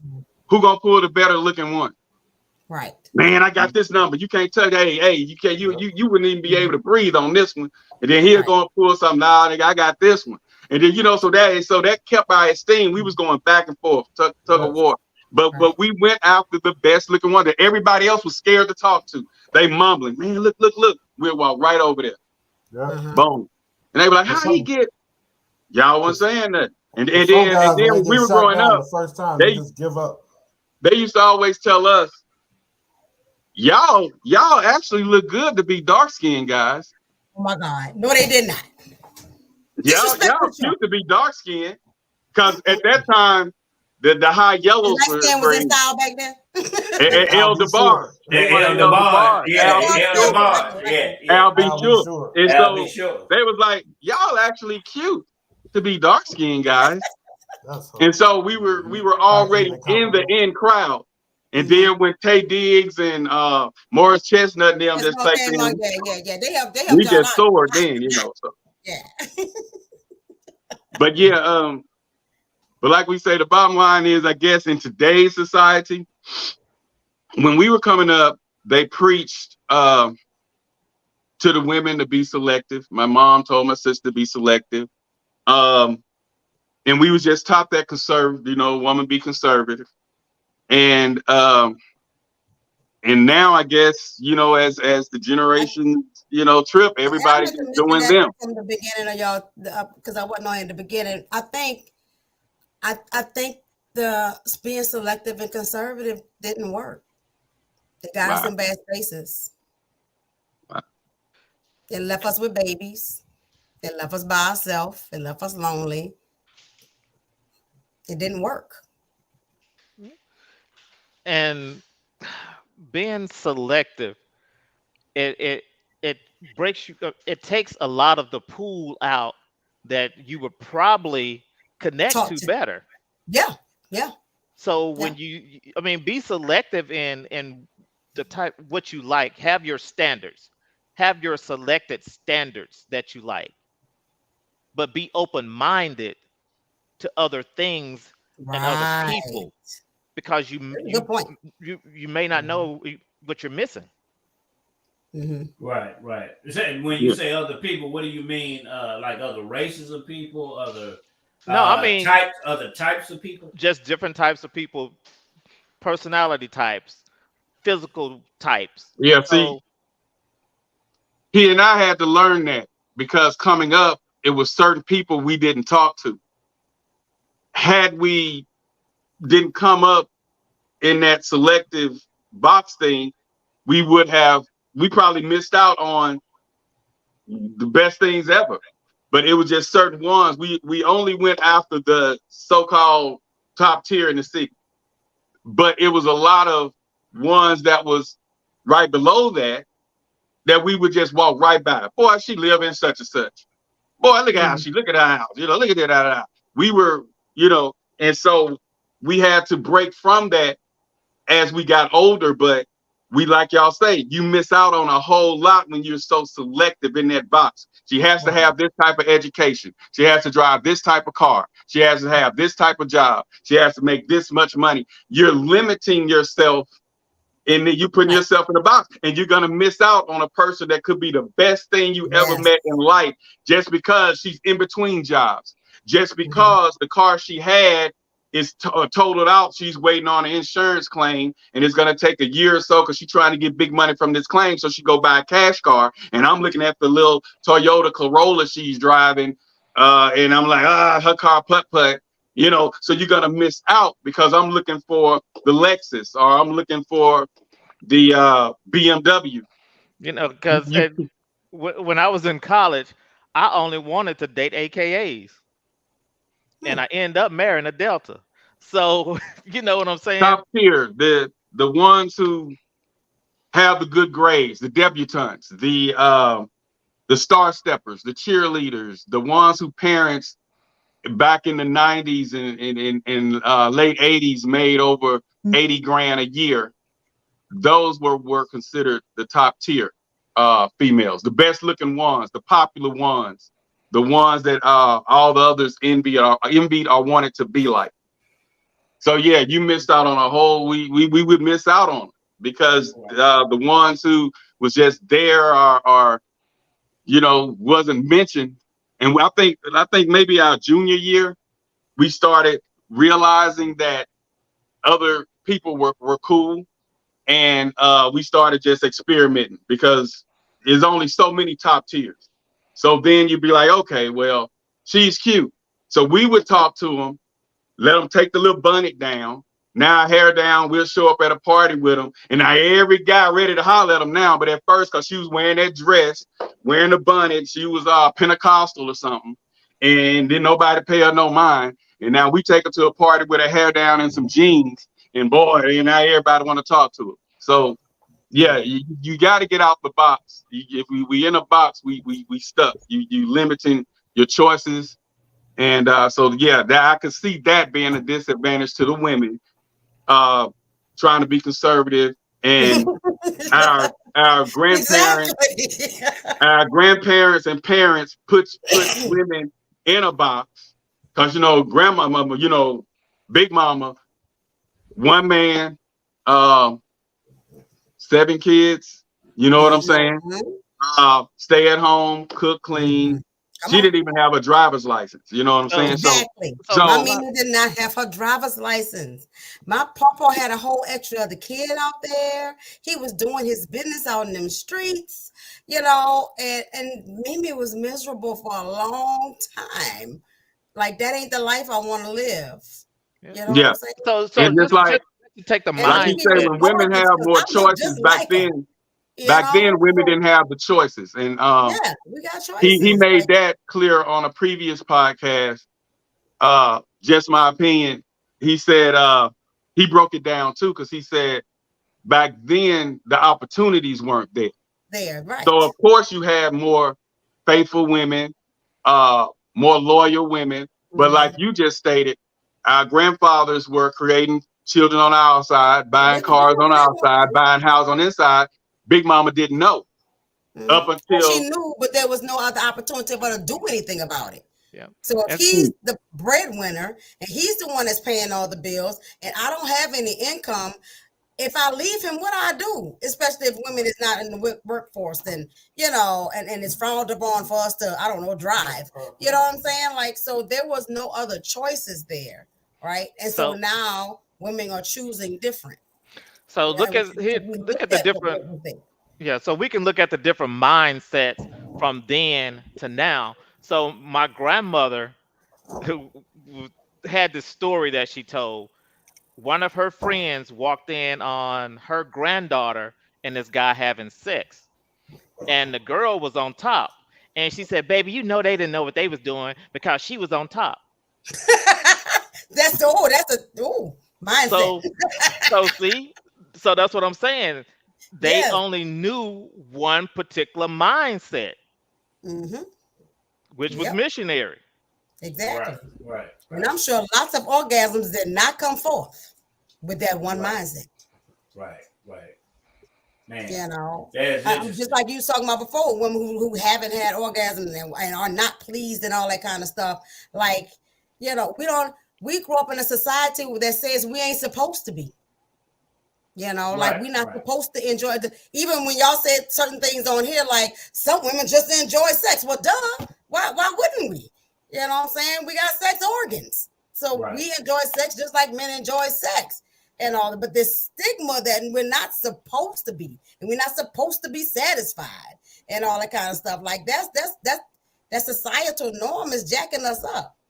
But let me ask you this. Chanel, honestly, and we know you, woman, you know, bullshit, baby. We know you pro-woman, but let me ask you this. Majority of the women that are promiscuous like that, do they really expect to get married? Are those the ones looking to get married? A lot of them. I don't know. Are they just satisfied with this? I have no clue.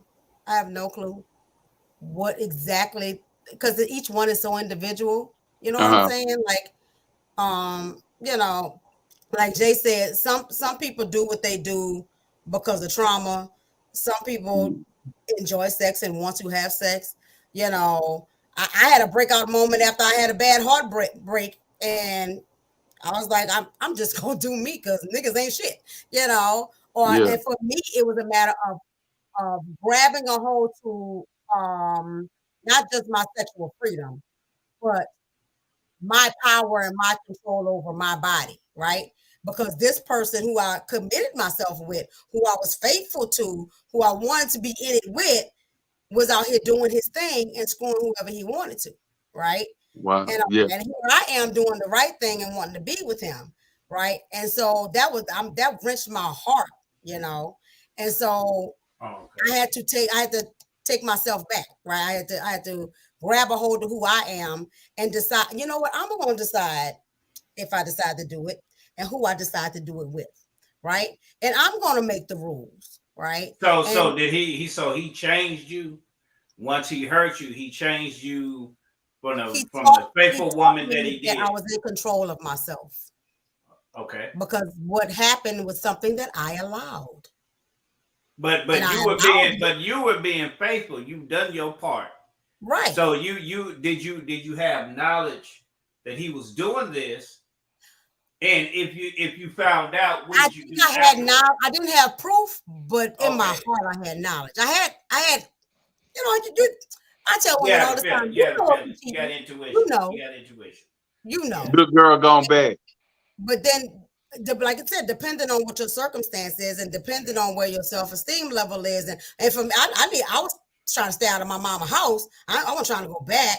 Yeah. So when I look back up on it, I can see where, oh man, okay, I made some decisions because of some other things, right? Right. Yeah, and I chose to look the other way, or I chose to stay in something under that hope and that, I know he's selling me a dream, but I'm just gonna believe it because I don't know what's the alternative, right? And all that. And so, how long were you married? This wasn't my ex-husband. This was I was married for 13 years. This was the guy I dated in like when I was like 19, 20. Okay, and that's where that's where the mindset came from. That first brutal, critical heartbreak that molded your whole mental to where you are now. Okay, yeah, I understand that. I can feel it. I feel it. I got you. That's when I started learning more about myself, right? So how did you carry it? How did you carry it into your relationship? I'm sorry, I didn't mean to cut you off. How did you carry it into your relationship with your husband in the marriage? Once I got ready to get married. So after the heartbreak. Okay, after the heartbreak. And did you get married after this heartbreak? Did you get married after the heartbreak? He dated for a long time.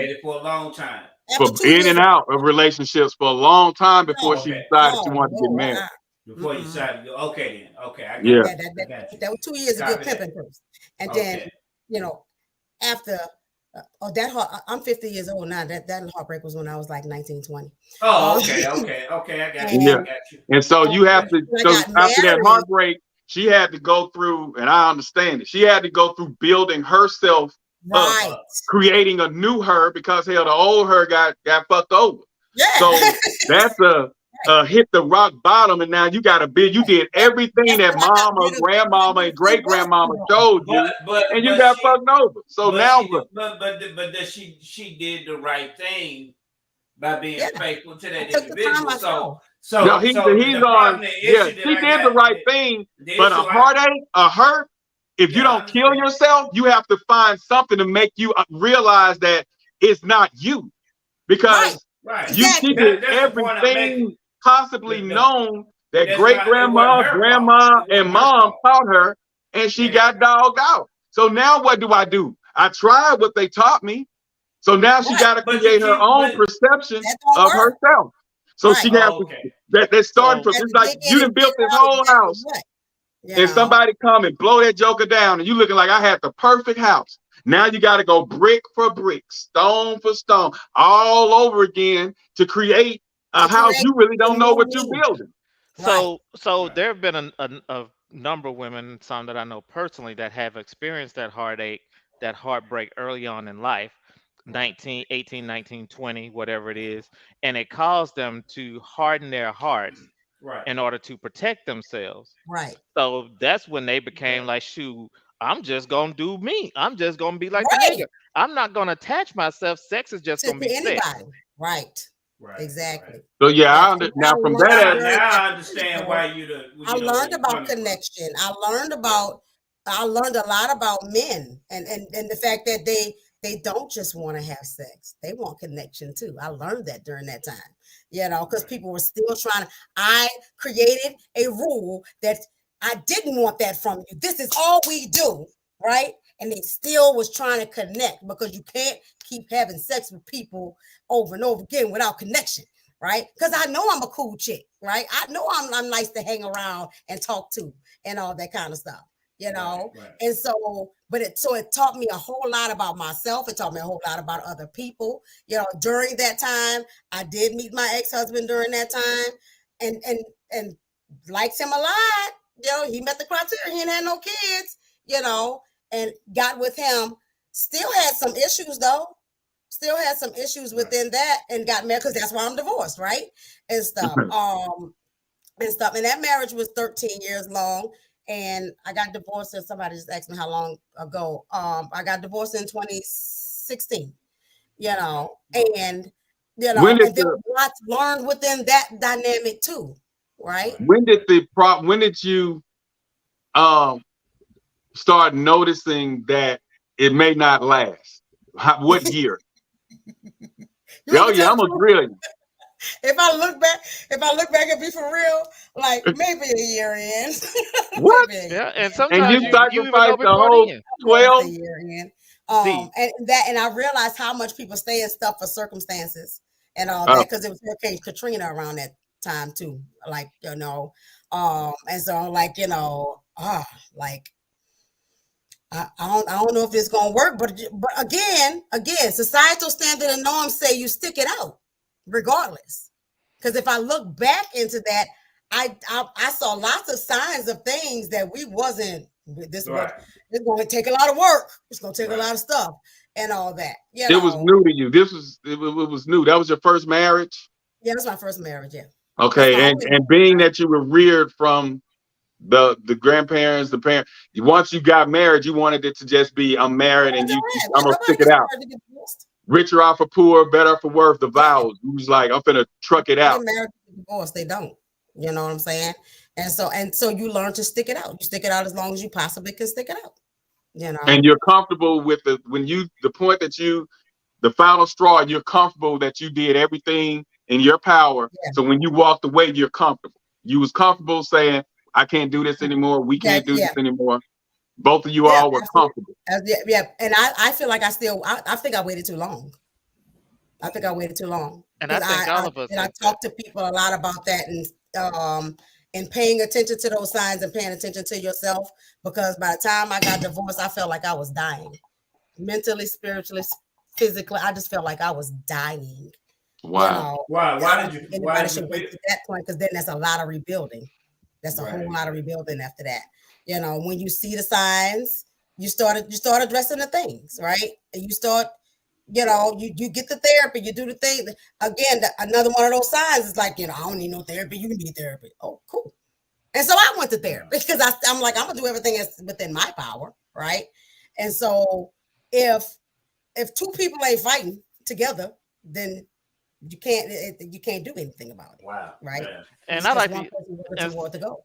Yeah, instead of the word fighting, I like to use working together, because that was the whole thing that we had before. But anyway, that's just a term I like to use. But when you start feeling feeling that smothered. I why did I do this? Mhm. You get that you can get that feeling early on in the relationship, and then you stay in it because you think things are going to get better or that you can correct these things. Sometimes you start thinking, hey, it's me, there's something I need to work on Right. to Yeah. make things Yeah. better. But then Yeah. you And realize it's not just you, it's the right. both of you, It's both of us. It's both of us. because we are just not each other's person, and that's okay. So you Right. have to be okay with letting go and not Right. regretting the time that you spent, but use that as an Right. experience to Yeah. take into Because there was further a on great in life. experience in that. Right. And You that's know. where, And like you again, said on when the I say previous one, dying, I mean dying. I had already lost myself, so I felt like I was dying. Wow. and that's where lots of communication comes in. You know, if you're not, I say address if you can, but a lot Yeah. of people are not, because you know your spouse. If I know I'm gonna go to mine and it's gonna get turned around on me, I may be quiet. Or if she feel like if she come to me and I'm gonna brush it out, like I don't want to hear that shit, so she may not say nothing, and then Yeah. that's gonna stop that communication. And so that's when you lose yourself. That's when you feel like you're dying. But if you start addressing those issues, I don't want to hear it. But goddamn it, you're gonna hear it because you got me in this situation. I didn't Right. even have to be here. We didn't even have to get married. We didn't even have to have no kids. We didn't even have to get Right. this house. We didn't have to get this car. So you finna listen to me because you fucked my life up when I got with you. I didn't have to be with you. We chose to be together. So now Yeah, we right. finna choose to listen to each other. But you So cannot at some force. point, someone has to put their foot down to get that communication so you can decide early on. But Because both like I people got to preach, be willing. you Yeah. cannot get that time back. You can't. Money, You we can make money back. You make money But that again. damn 13 years is gone. Yeah. That 20 years, gone. Yeah. And it's nothing you can do when you could have been spending your life with somebody who was more equally yoked with you. Right. But But it's instead, still an you're trying to experience fight to learn this out from, with though. I somebody who never don't say it's a even, waste of time. It was yeah, still a a waste great of time. experience. I So got I my preach babies from that it. all the I, time. If you're but not happy, you cannot make anyone leave. listen to you. you can't, You cannot make because we anyone have listen those to you. You conversations. cannot. When I Yeah. Right. tell you I And so when communicated they with this don't want to listen, man that's exactly through what I'm saying. text So when they message, don't want to letters, listen, talks, like when they don't want to listen, they don't that's want to when listen. it's time to call it quits. That's So what if we But they got to don't do. want to communicate to save, like you say, if they don't want to do what it takes to get back together, then it's already over. Time to go. Because I can't be with nobody who don't want to listen to me. That's we right. went And you should want to be with before nobody who don't want to listen. Y'all shut up. I don't want to hear that. before I don't we want to went hear that. before we signed papers. We went through counseling, a lot of counseling. We went Mhm. to several different counselors.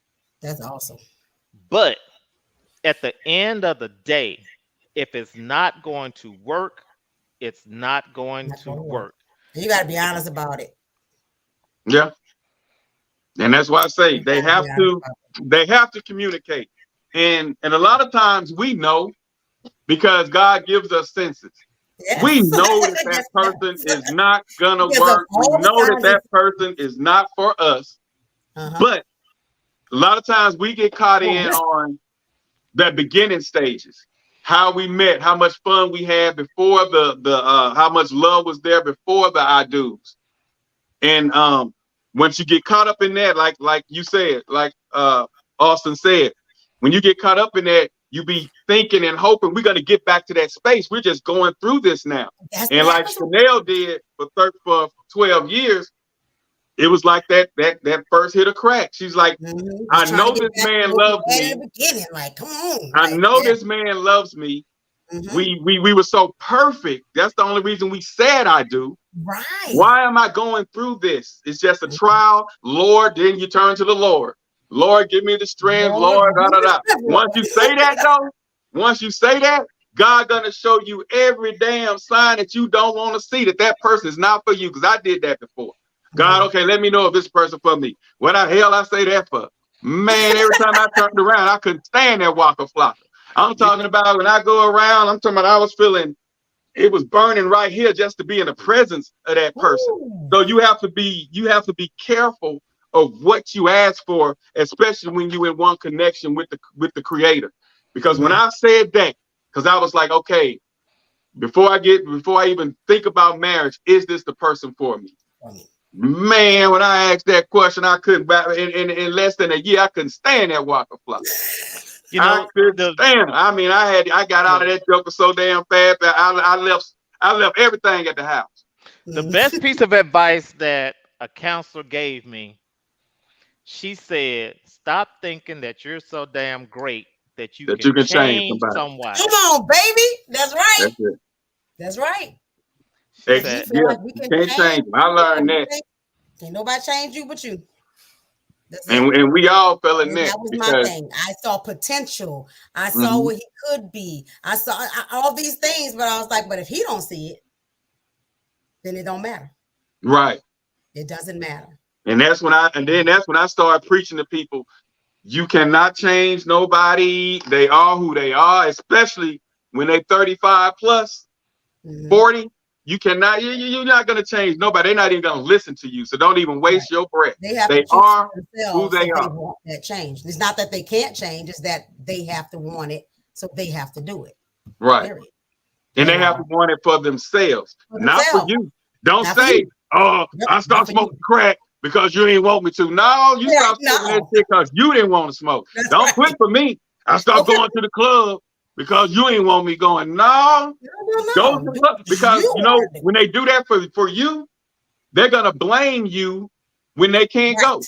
5 years up the road, 2 years up the road, I stopped for you. If I was still stripping and at the pole, look, I could be like Cardi B now, but I stopped for you. I was hanging with Cardi B and but I stopped going to the club because of you. Now it's your fault. So that person has to want to change for themselves. They have to want to growth. The growth have to come. It has to be them. I don't want nobody to stop nothing for me. Right. Nothing. If you're an alcoholic, keep drinking that shit till you get out your system, then come see me. If you're a hoe, keep doing all that hoeing you're doing. If you get that out your system and I'm still available and I'm still interested in you, come back and see me. But don't say I stopped for you. So that's why I always say that if you get with someone that you like, accept them for where they are and be okay if they don't grow. That's right. Yep. That's it. Because if they doing it for you, on down the road, it's gonna be a huge problem. And when you see yourself growing and they're not growing, time to go. Pay attention to that. Pay attention to that. It's not time to go. Yeah, it's not always time to go. But you have to realize that they are where they are, and you have to be okay with them staying where they are. Right. And if you are comfortable with that, and you know that that's not where what you want, you gotta be okay with letting go. That's right. You gotta be okay with it. I mean, because who want to stay in something, especially a marriage? Now, the people that's just living together and they stay together 13, 14, you brought that on yourself. And chances are you were cheating, they cheating. Y'all just keeping a roof over the head. Y'all roommates. But once you marry and you stay in that relationship 13 years and you're married, that's the heartbreaking when you didn't wasted all that damn time with all the signs you had to get out of it. Right. That's why you got to be okay with the let go. Right. All the signs you had not to go into it. That too. But once you're in it, it's time to get out of it. Because a lot of people can snow you in and make you think they're the best thing since sliced bread. Absolutely. And then once you get in that, then you find out the dirty secrets of what skeleton bone will fall out their closet. And so now you done married that person. So now you got to say, okay, I done went down this aisle. I done all this. So then that's when you're trying to do everything you can to fulfill the vow to stay in it. But then at some point, if I'm not going to stay in no relationship where I'm not comfortable in. I'm not going to live in a house with somebody who I'm not comfortable laying my head and going to sleep.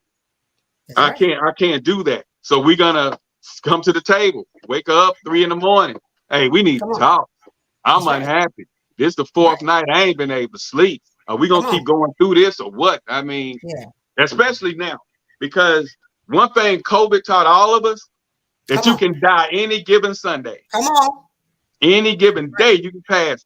And you don't want to be in something that you're miserable in, and you have the power, the will, and the choice to change it. So when it gets that damn bad, baby, we finna sit and talk.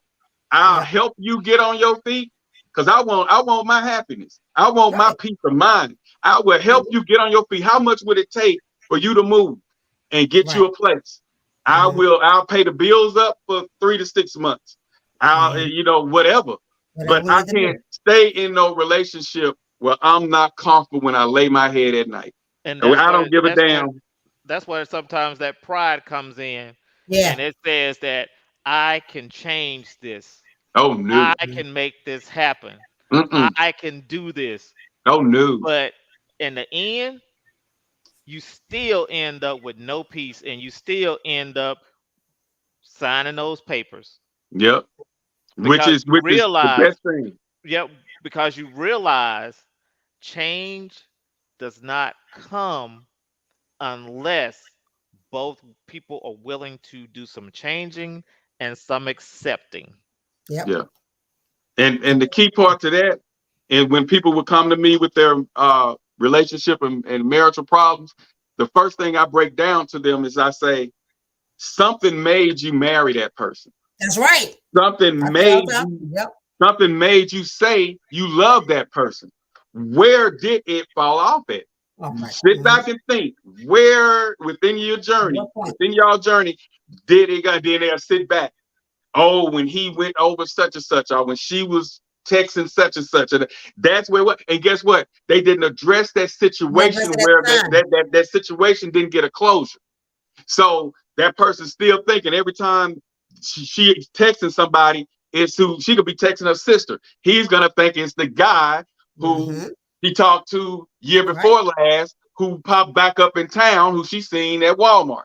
Because that one incident gonna play in the back of his head, and especially with women, you guys will see something and a forgiver guy say you forgive them, but soon as a similar situation or argument it comes right back to the front.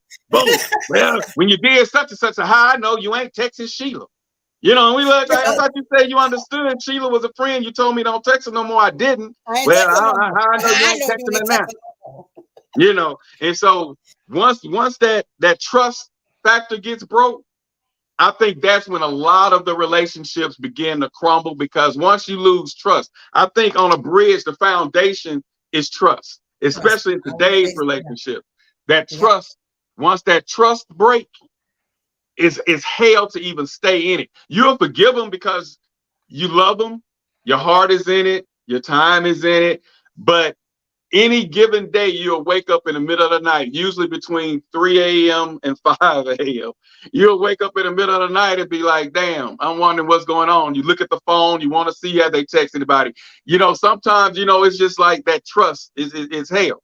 And men, a lot of good men, I say good men don't, especially that know themselves, that's confident in themselves, they don't really have trust issues. They have being played like a fool issue. Years. Yeah, it's more of that. You don't have trust issues. A lot of people end up getting married off an illusion of love. Oh my gosh, yes.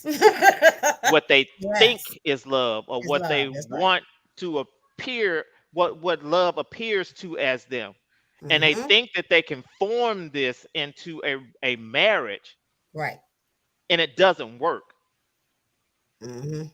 That illusion becomes a nightmare and a disaster.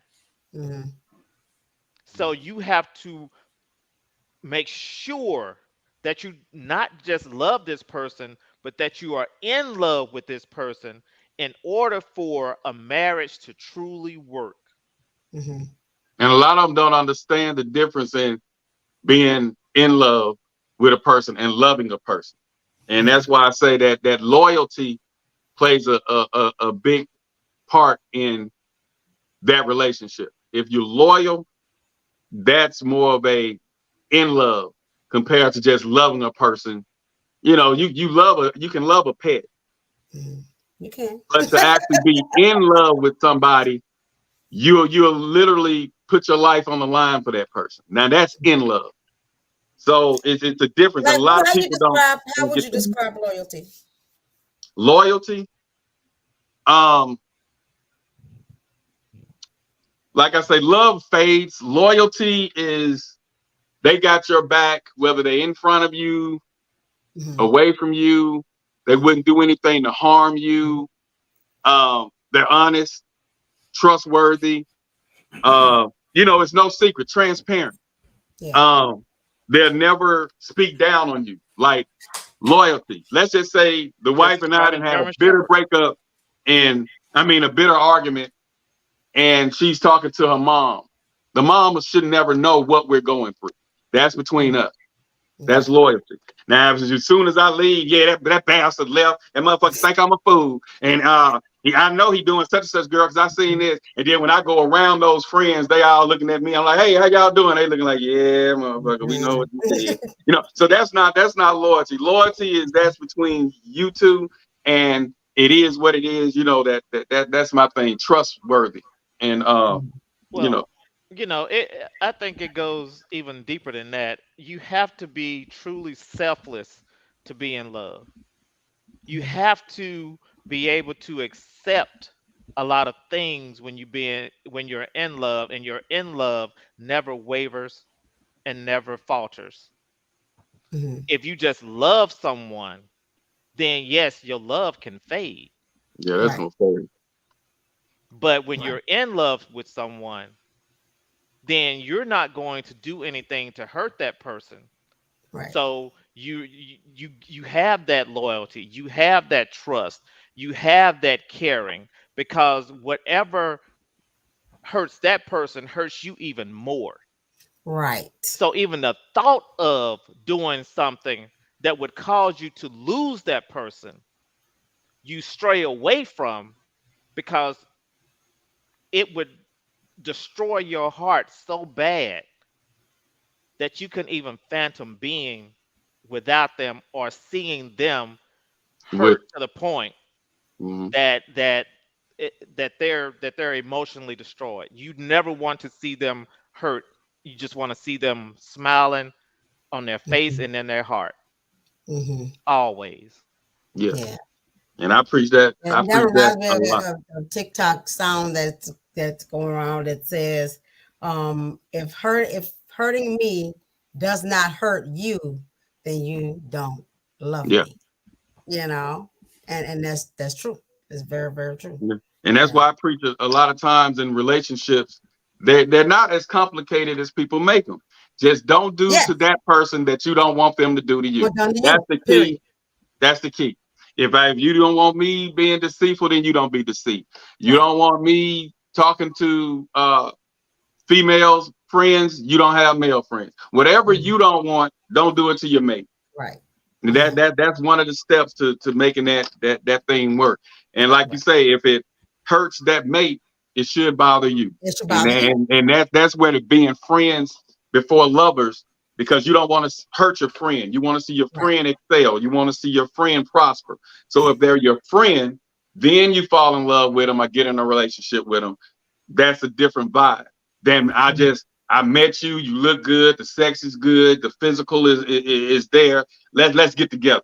Then Amen, you get together. Now you're trying to learn this person, trying to get to be, get to that point. We're gonna grow to love each other. No, that has to be someone who you feel like you're bonding with, who you would give your last to. And if you're not willing to do that, I don't feel like you need to even pursue that relationship. Y'all just stay better off friends. And it's okay to have better off friend relationships. Everybody is not for you to marry. Everybody is not for you to have children with. Everybody's not for you to bond with. So it's okay to be okay with just being friends, because everybody don't fit, what you're looking for in life. But a lot of people don't understand that. We were going together since high school. Well, we got 2 kids together, so I guess we'll go and get married. Yeah, but you can't stand them. He was messing on me in high school. Might as well. Yeah, they got married on the May as well. Are they living together on the May as well? Right. And amen, Reverend. To everyone, I appreciate the time. My wife has made it home, so I'm about to go spend some time. We about to land this plane, man. He's gonna clear the room. Yeah, we about to clear it. We're gonna reset the room. Just my opinion. Yeah, we resetting the room. We want to thank everybody to that came tonight. And Chanel, Rich, Blakk, Jay Austin. Man, I really enjoyed myself. I kind of sit James back Johnson, with James Johnson, Quita, Nikita Glass, James Johnson, and the other Castasia. young lady. Yeah, okay, all right. We want to thank everybody for coming out, man. We're gonna land this plane.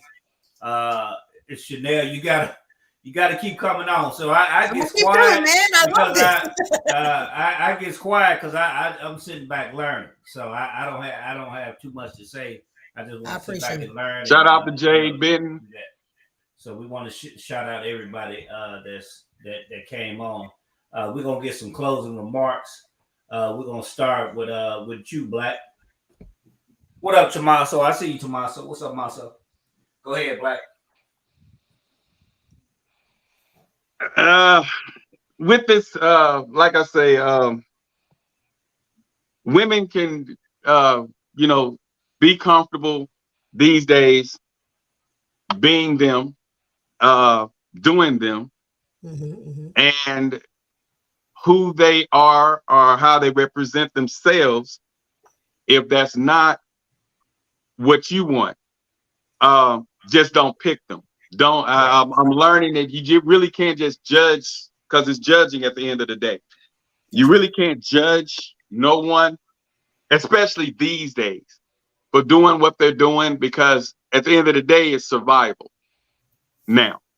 And it's pleasing yourself, being happy with who you are, feeling good in your own skin. Right. So with that being said, us as men, even though we were taught this and taught that, the judging has to be removed, as I'm learning. Because I got to tell people, I thirst for knowledge, and I got no problem correcting my train of thought if I get a good reason to correct my train of thought. But yeah, I feel like if women want to be promiscuous, they want to be what we call hoes. You can't change a hoe to a housewife. Then don't try that. That's just not for you. But that doesn't mean that person is the scum of the earth. That person shouldn't have their right to do what they want. So that's my take on this new sexual crave. It's not something I'm used to seeing, because my aunts and everything, they preached the body is the temple. Shouldn't everybody have your goods? And give a man something to work for. If a man can get something easy, men respect things that they can get that takes work to get quicker than they do something that's easy. And if you're trying to get married, that woman has to represent. If they say the woman represents the man, she's a spinoff of you. She's your better half. But if your better half is a hoe and everybody know, how does that make you look? So it's just, it's a bunch of, in that, but that just means that person is not for you. That doesn't mean that they're a bad person. That doesn't mean they're making mistakes. I'm learning that that's just not for you. And, let people do them. It's not about, people these days are not caught up. We were taught image is everything. Perception is everything. But nowadays, because people dying left and right more quicker than what they were in the 90s and in the late 80s, people's like, hell, shit, I'm finna live my life.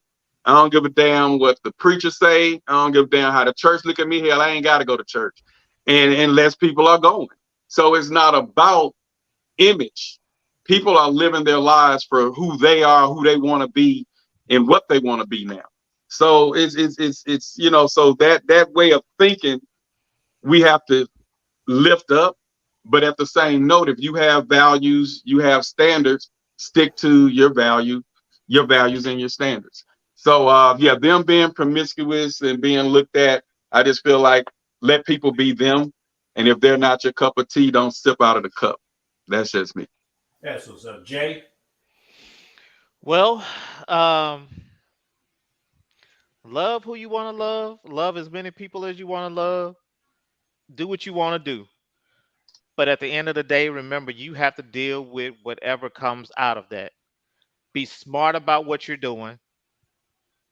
Protect yourself. Protect your life.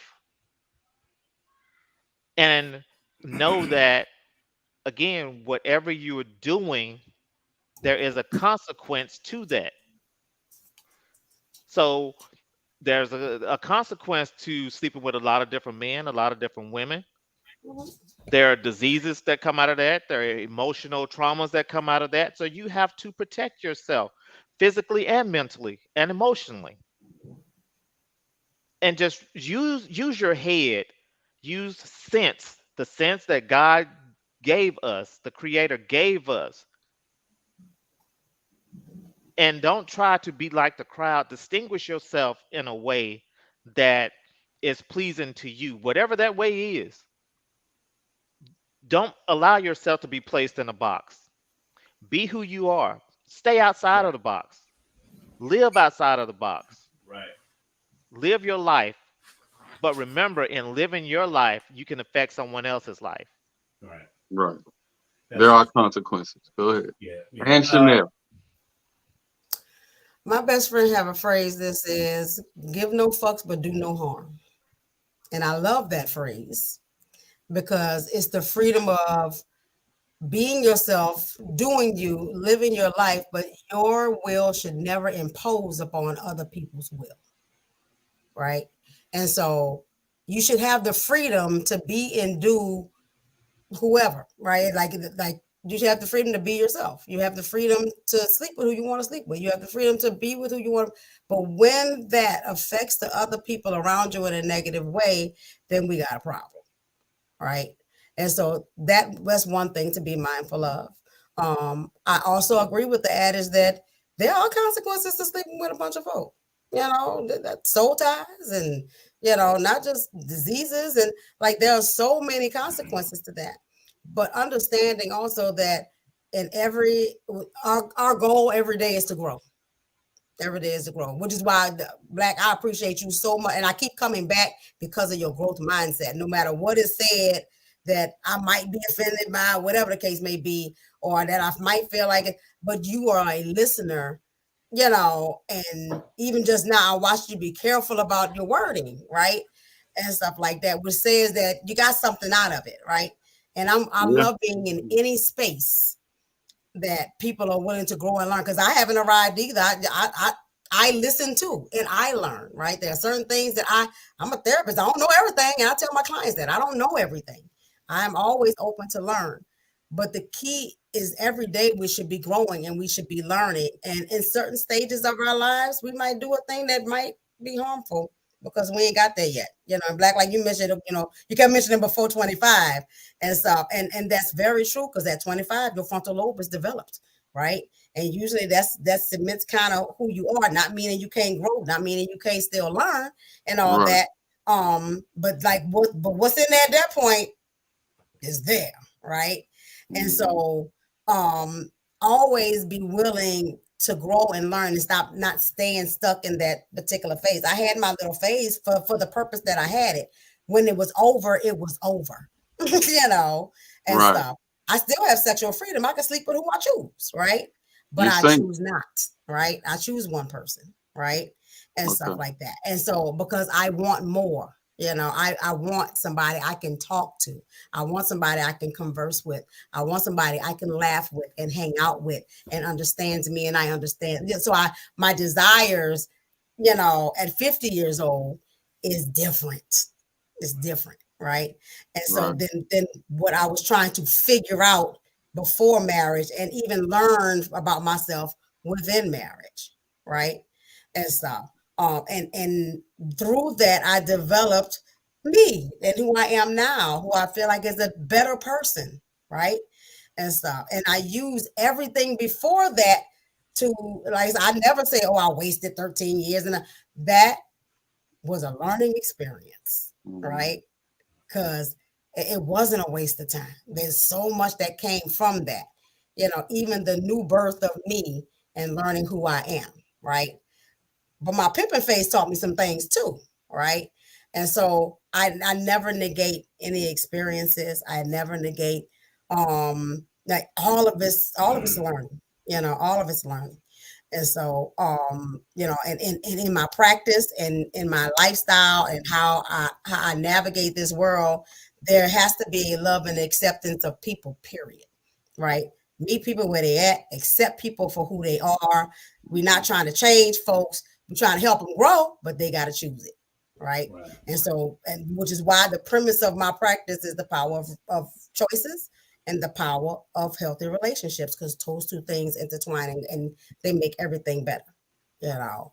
So I appreciate everybody's ability to be able to grow and learn, and I'm happy to be here every week. Okay, brother, what you got for us? Yeah, I just want to say, my view is, human beings have a free will, so you choose to do what you want. Allah gave us that ability. But what I got to tell Blakk is that be honest with the person that you're dealing with. That's right. If you're that type of person that you sleep around, you have multiple partners, this person ain't the only one, be fair to that person. That's right. If you feel this person is got feelings for you, but your lifestyle is to save that person's heartache, because what have happened to you, don't place that on other. They say hurt people hurt people. Mm-hmm. So if you be honest with that person and say, hey, this, that, and the third, this is what this is. Hey, this is my lifestyle. And if that person choose to follow that with you, then they got to respect whatever happens. So because the type of person I am, I like family structure. I'm not the type of person, this, that, and the third, body count, none of that. I always was raised in a family structure. So I want to be a husband, be a father. That's just my life and what I want to do. But if you're the type of woman, that you get down like that, let me know that's what you want to do, so I can make the decision if I want to move forward, or if it's not men like me that want a family. Just be honest with that man, and that'll save you some heartache, and that'll save him some heartache. So that's what I want to say. I agree. And those soul ties are real. Those soul ties are real. It can cause a lot of psychological damage. Yes. I dealt with a woman that had men she was in love with, and you're not. You can be single physically, but not singleness in heart. Come on, Jay. So if you don't have singleness in heart, you still got other men tied up in you. Mm-hmm. You can't give me your love because you still tied up with that person over there. Though he's gone and married and got children, you still in love with that man, and I can't get that love that you want. So that's the thing that I'm looking for. So and I appreciate Chanel on that too, because I like that, because that's me all day. And I'm not here to judge nobody. Don't give a fuck, but don't do no harm. Don't hurt nobody. You know what I'm saying? That's me. That's my new motto. I'm probably gonna put that on the shirt. Right. But yeah. So yeah, I appreciate you too, Chanel and Quita. What is it? Just my opinion, Phantom J. But yeah, we out. Next week's gonna be interesting too. It's just something I just want to know, because I'm not gonna say what it's gonna be, but we'll all know. But it's gonna be interesting, because I'm just looking at how the world is moving, and a lot of the values that we were taught are slowly fading away, and it's the world is just different. The people in the world is different. So we're gonna it's gonna be something that a question I'm gonna put out there. So I'm probably gonna put it out probably Monday instead of Tuesday. I'll put it out Monday, and we'll go from there. Word. But we spoke on it. It's happening, so we might as well speak on it. That's what we're gonna do when we put a touchdown. Thanks everyone for coming out. We out. Peace.